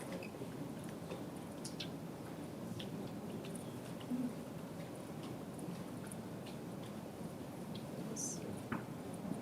You issue the records were sent for some correction in the certified copy. You have not seen the office note. Today I couldn't get issue the record detail. See the office note. Close to what? Till office note does it.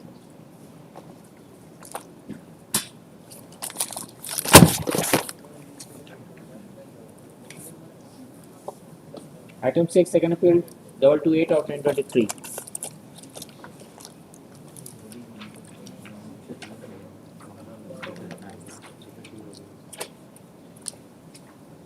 Where is the counsel for the appellant?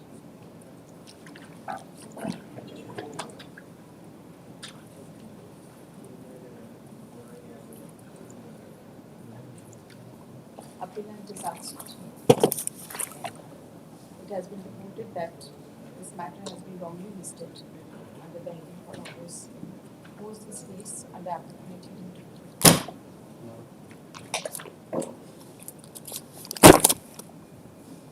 appropriate heading would be order 41 or hearing in the order. सीधे उसमें transfer. Item 7, second appeal 117 of 2025.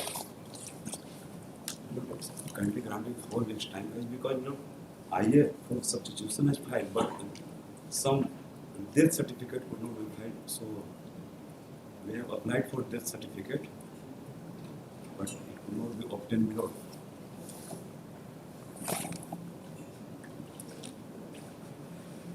There are certain defects also. Defect ऊपर party जो leave के लिए file की है section 5 का एक लिमिटेशन एक्ट है और एक है When did the party die? US When did he die? After the decree? Prior to the decree, कब? after some of the person has died after judgment decree and before also. So IA number 3139 आप सबका एक ही में करते हैं, reject कर देते हैं. रिस्पोंडेंट कब किया है मैंने तो भी रेस्पोंडेंट का करने से क्या हुआ? Everybody has a different. इसको विड्रॉ कर लेते हैं हम फ्रेश फाइल करेंगे ये 3139 है इसको फ्रेश फाइल कर लेंगे क्योंकि डेथ सर्टिफिकेट तो हमको लगाना है उसमें ये लोग एसटी है belong to ST person so ये नहीं ले पाए डेथ सर्टिफिकेट कुछ मुखिया के थ्रू ये लोग करवाए थे तो उसको रिकॉर्ड प्लान मुखिया से तो नहीं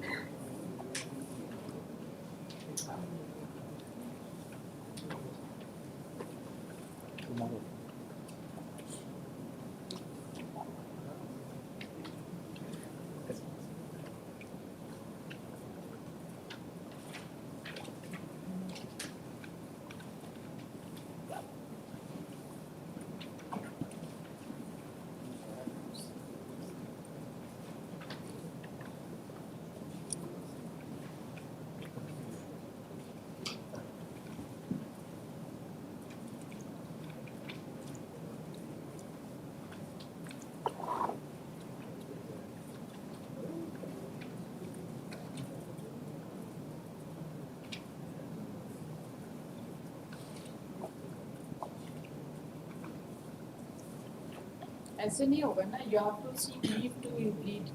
Yes, Order 1 Rule 10.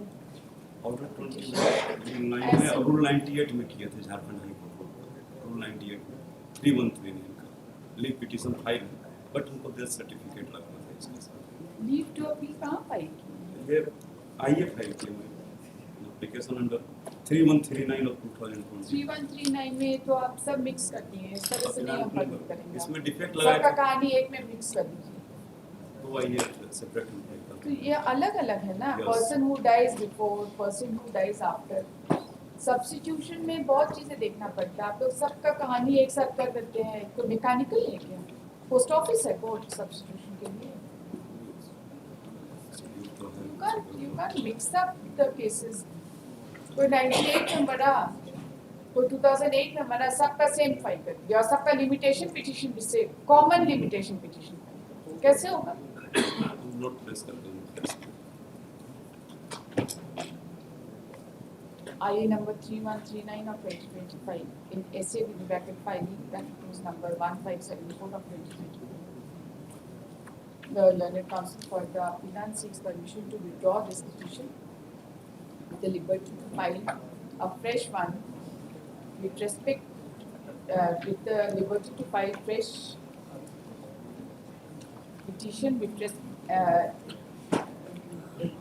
liberty to file separate petition in connection with one or the other deceased person. सबका अलग अलग फाइल करें। Liberty is accorded. IA number 3139 of 25 is dismissed as not addressed. इसको sign कर दिया।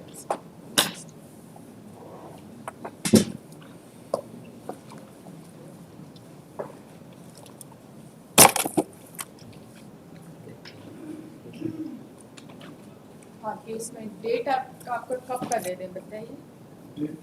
4 weeks का time they at least. Post on 16th of April. Item 8, second appeal, filing number 060 of 2025. This matter, two defects were removed for which we had filed an IAS, for which notices were issued to the private respondents. They have been received either personally or through relatives.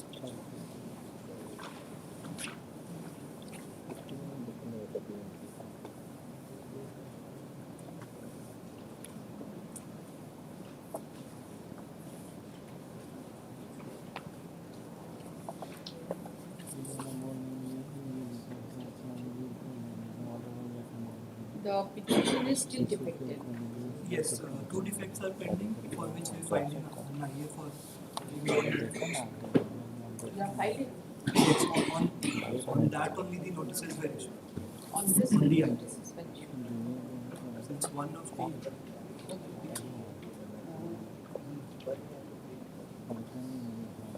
Counsel for the appellant has submitted that notices were issued in IA number 12037 of 2025 to the respondent number 126, and the same has been served to them either personally or through their close family member or through their office clerk. Service said notice be accepted as valid. Nobody has entered appearance on behalf of the respondents.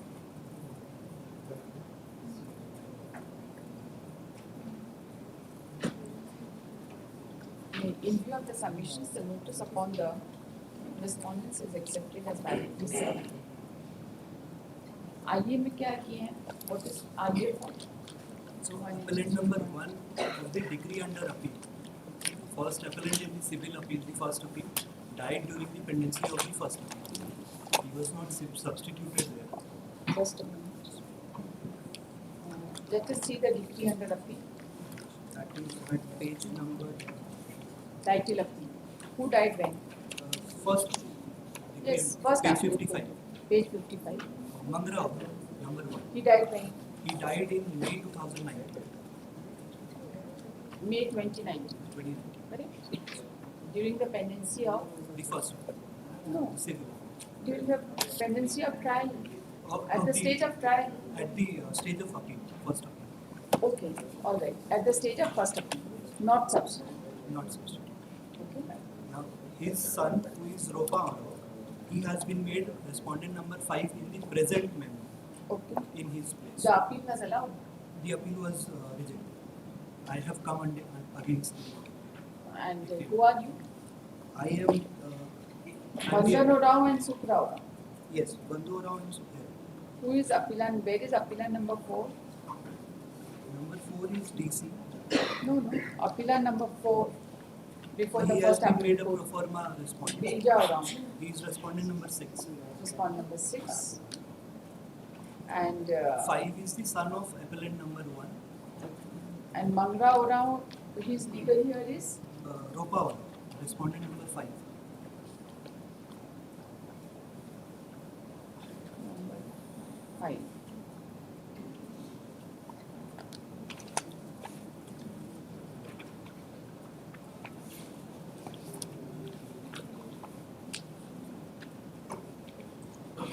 So what is the consequence? What is the consequence of the non-substitution before the appellate court? We've taken ground that these are poor tribal people who could not inform their council and therefore the substitution could not. That is another thing. What is the consequence? What is the consequence of not substituting Mangra Rao? So the Who cause were the legal heirs of Mangra Rao? Ropa, his son, and as well as the present appellants also. Because Mangra Rao was the son of Edwa Rao, and his other brothers were already party. They were appellant in the first appellate court. They are So appellant. his estate was duly represented. He was represented. But since he died, in his place, his legal heir, his son is made party.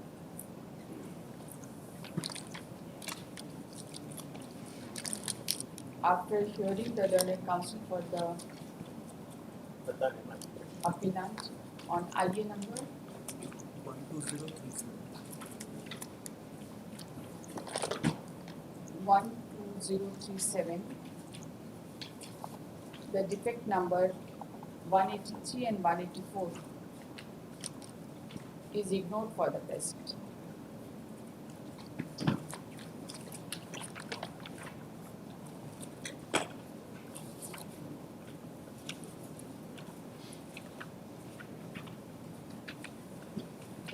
At this, the learned counsel has also submitted that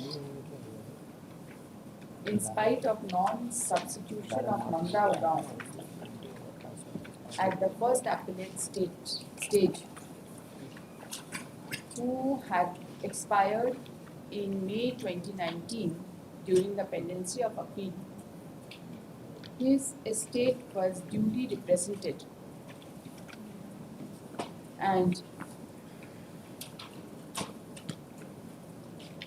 therefore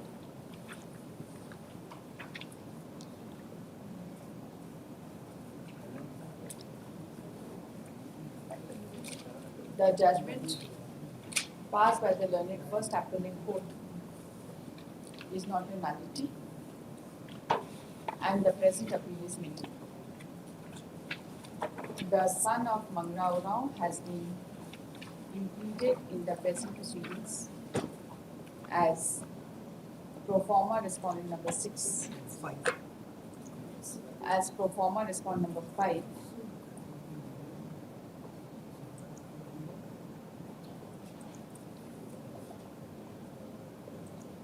who is just a pro forma respondent and not a contesting party.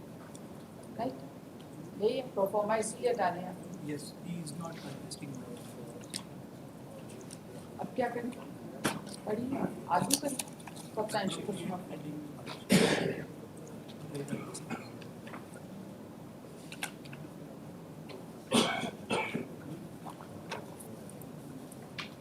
Let this, if the appeal is ultimately defeated by failing substantial question of law, the consequence of death of Mangra Rao will be considered at appropriate stage, subject to arguments to be advanced by the learned counsel for the respondents, as and when applicable. ठीक है?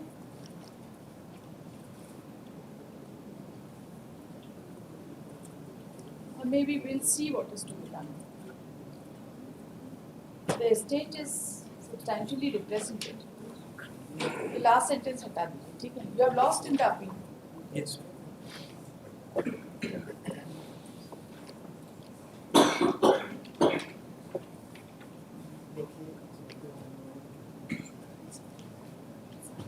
Holds this case under appropriate heading on the applicant. Next. आइए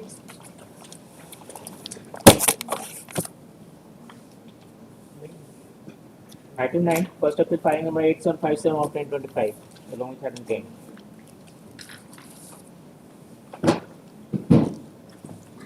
Item number 10 is free. So far as item number 9 is concerned, its maintainability was decided to be on 6th of January. Thereafter, a further stamp report was done on 12th of January. There are two defects as per the stamp report. So far as defect number 2 is concerned with respect of short payment of court fee. As the court fee, the entire court fee is already deposited on 17th December itself. So office may be directed to verify this.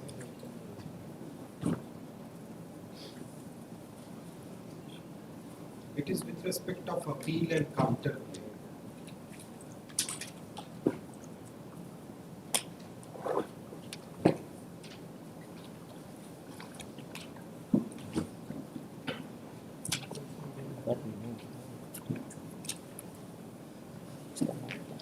The another defect is correction of name of appellant as per decree that I will be posted. Sorry. There are two surviving defects now.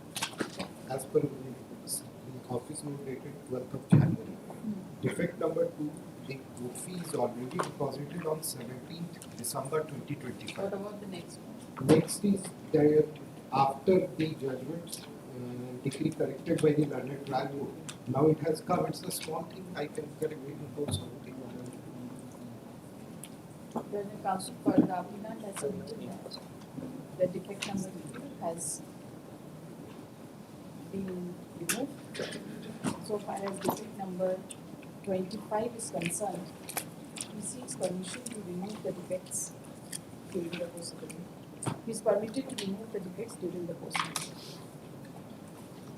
two I have already, so office may verify and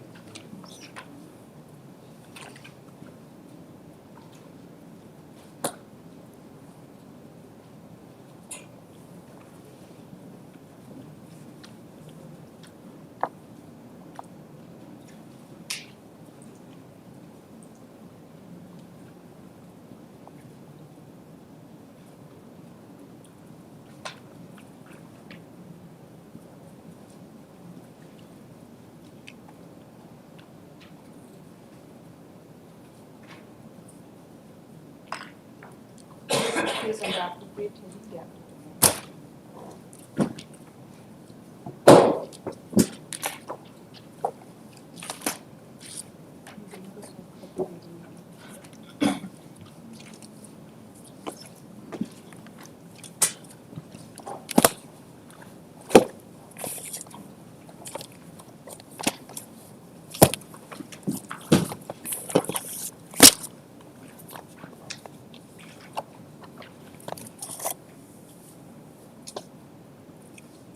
Item 11, second appeal filing number 9815 of 2025.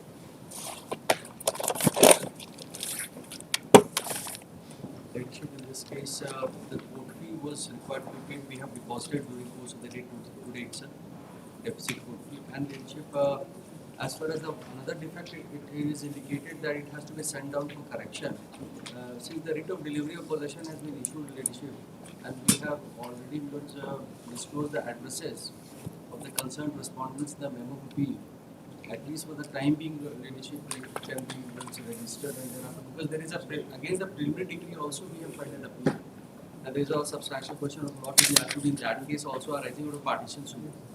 Unless the appeal is admitted.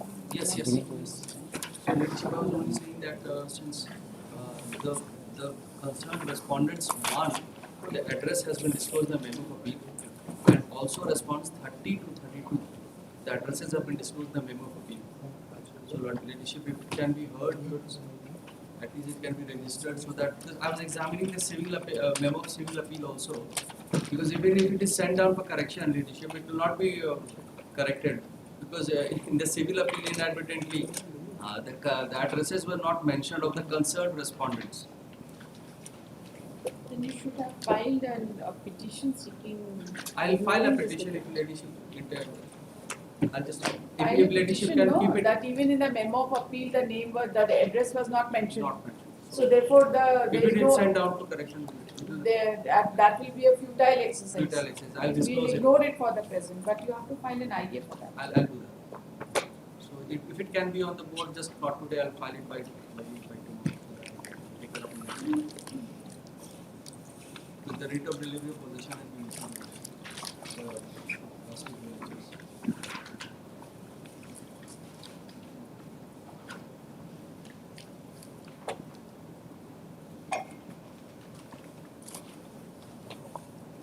Filing essay number 9815 of 2025.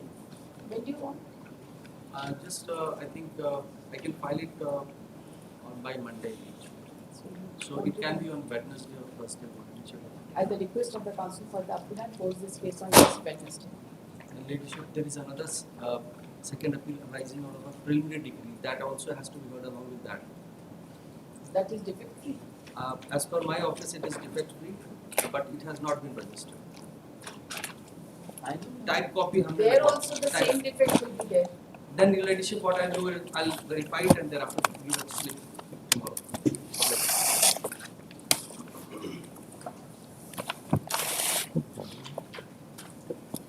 Orders item 12, second appeal 69 of 2021.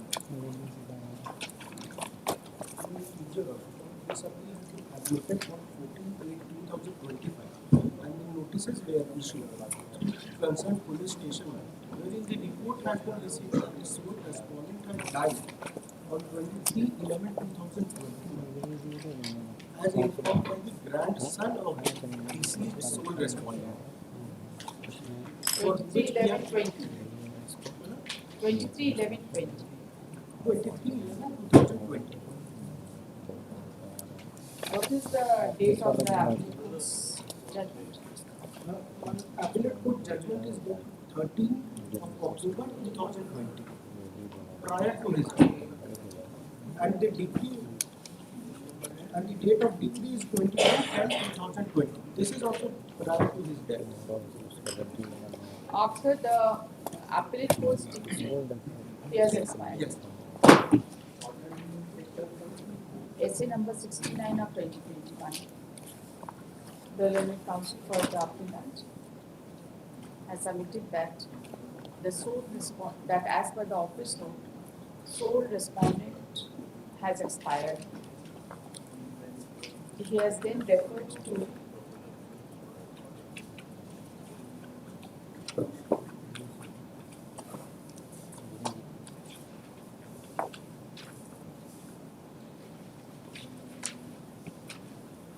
Appellate court judgment is at page 7.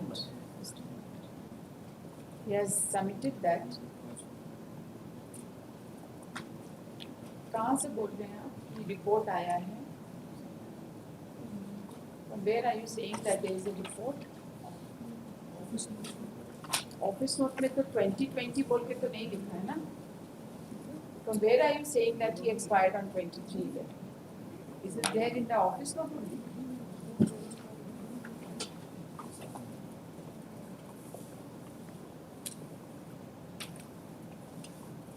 ऐसा हमने कहाँ लिखा है? 23/11. नहीं, service report में कहाँ लिखा है 23/11/2011? What I had written is 23/11/2020 date of death. That's right, you have given it in your IA. But where have you seen this? Date नहीं है. office report of 19/9/2025 maybe.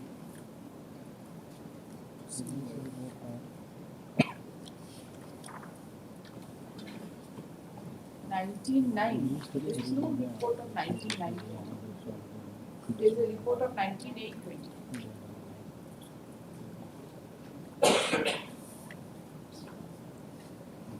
ये report कहाँ flag किया हुआ है? Service report.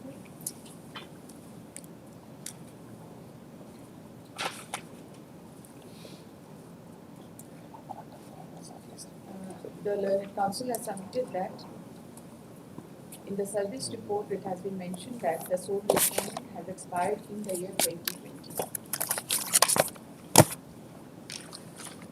And consequently he has filed IA number 15625 of 2025 for substitution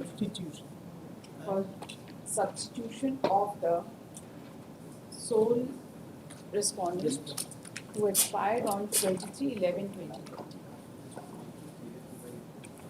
He submits that the a prayer has been made for setting aside abatement and also for continuation of delay.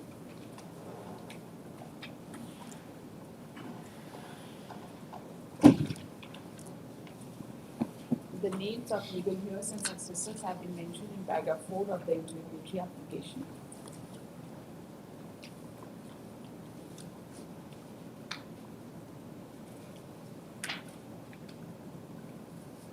Let notice be issued to the proposed legal heirs and successors.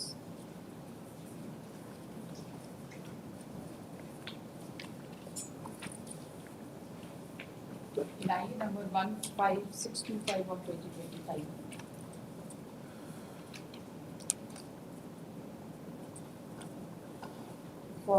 For which requisites under speed post be filed within a period of 1 week from today, Premji. Office to track speed post delivery.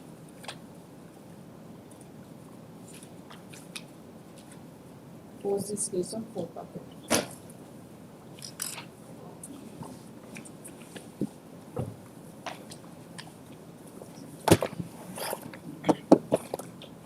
Item 13, second appeal 120 of 2022.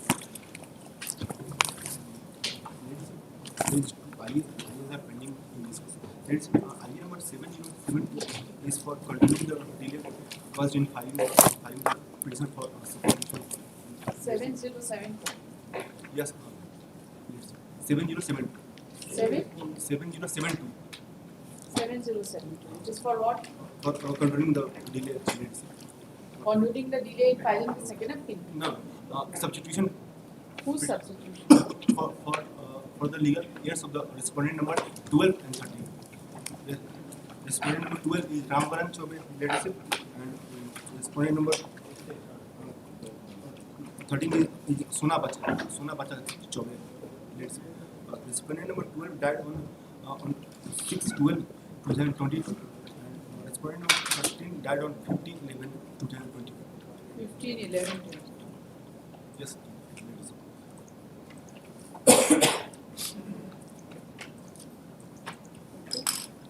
You must have filed a petition for substitution also? Yes. Which Yes. is that ID? IA number 707.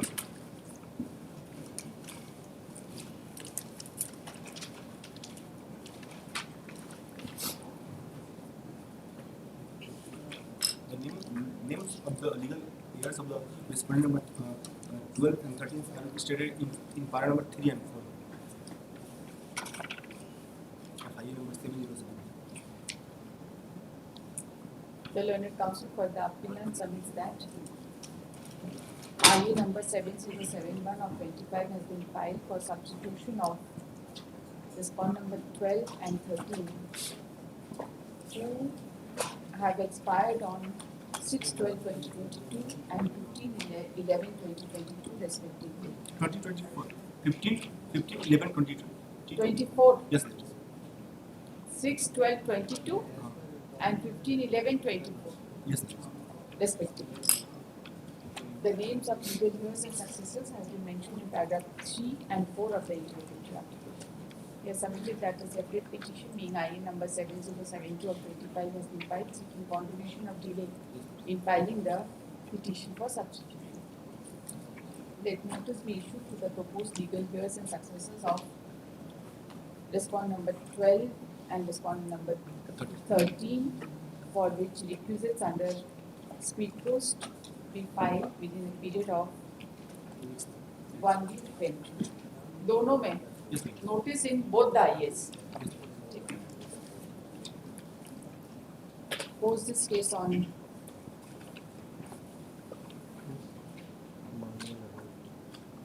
(23rd of February), office to tax recourse to it. This is an admitted second appeal. No.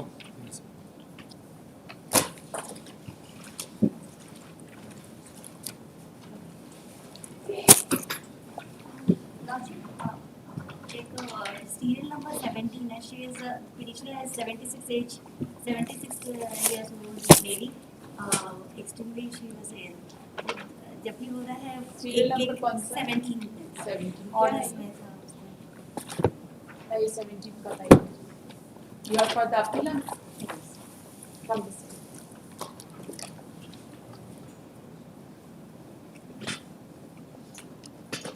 last official 29/7/2025 that admitted and notice issued the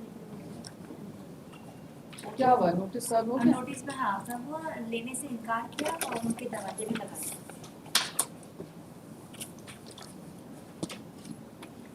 SA number 207 of 2023. Learned Counsel for the appellant has submitted that notices were issued upon respondent number 1 to 3. And as per the service report, respondent number 1 and 2 has refused to accept the notice, and respondent number 3 has been served through office clerk, who submits that the notice be accepted as validly served. Considering the submissions, the notice upon the respondents is accepted as validly served. अब बताइए कहाँ है substantial question of law आपका?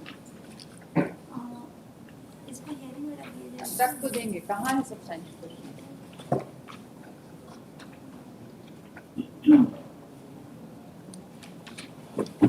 It's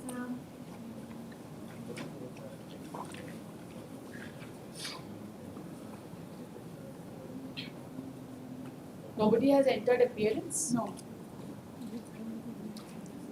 इसको ये कर लेते हैं इसमें एक 6th था और 9th था इसमें. क्या कर इसको? तो सप्लीमेंट्री में या तो उसमें कर दिया जाए. Record artist. She submits that, at this she submits that respondents have not, none of the respondents have appeared. Deputy Commissioner तो appear हो गया है ना, उनको तो हम लोग state को बोल सकते हैं ना. हाँ उनको दिया हुआ. And she has also submitted that the appellant is 76 years of age. Yes? Yes, and And submits that a date of early hearing be fixed in this case.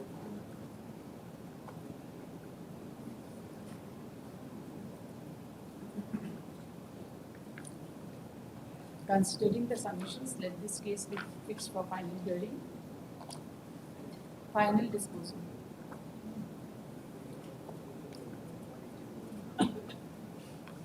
On 28th of January. और ज़्यादा time चाहिए? ठीक. Since the respondent number 3 is the Deputy Commissioner, Ranchi, let a copy of this order be forwarded to the office of the Advocate General so that appropriate counsel be appointed by his office to represent the respondent number 3 in the present case. Soft copy forward. आप इसका memo counsel for the appellant is also directed to serve 1 copy of the memo of appeal, 2 copies of the memo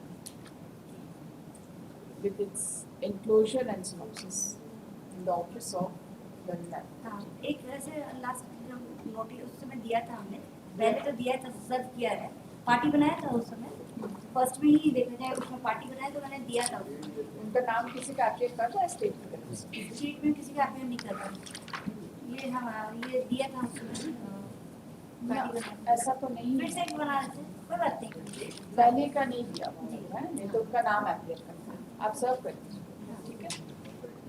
bye day after tomorrow you serve in the office of that. इसमें किसी को Saturday I think Friday Saturday किसी को अमेरिकस appoint करके कैसे होगा?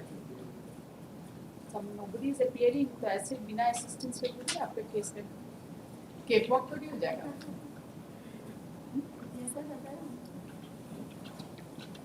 Since nobody has entered appearance on behalf of the private respondents, this court finds it proper to appoint an amicus to assist this court from the side of the private respondents.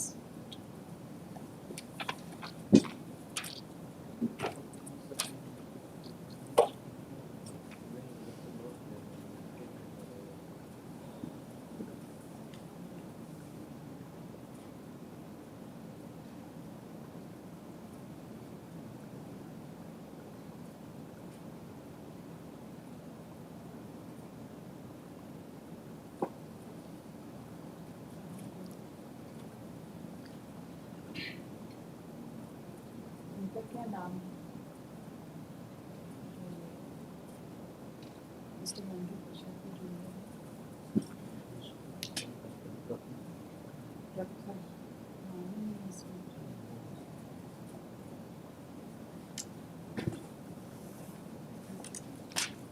और जब पहला नाम this court appoints Mr. Akhori Prashad Singh as an amicus in this case to represent the private respondents. Office is directed to forward the soft copy of this order along with a scanned copy of the memo of agreement to the learned counsel, to the learned amicus, or to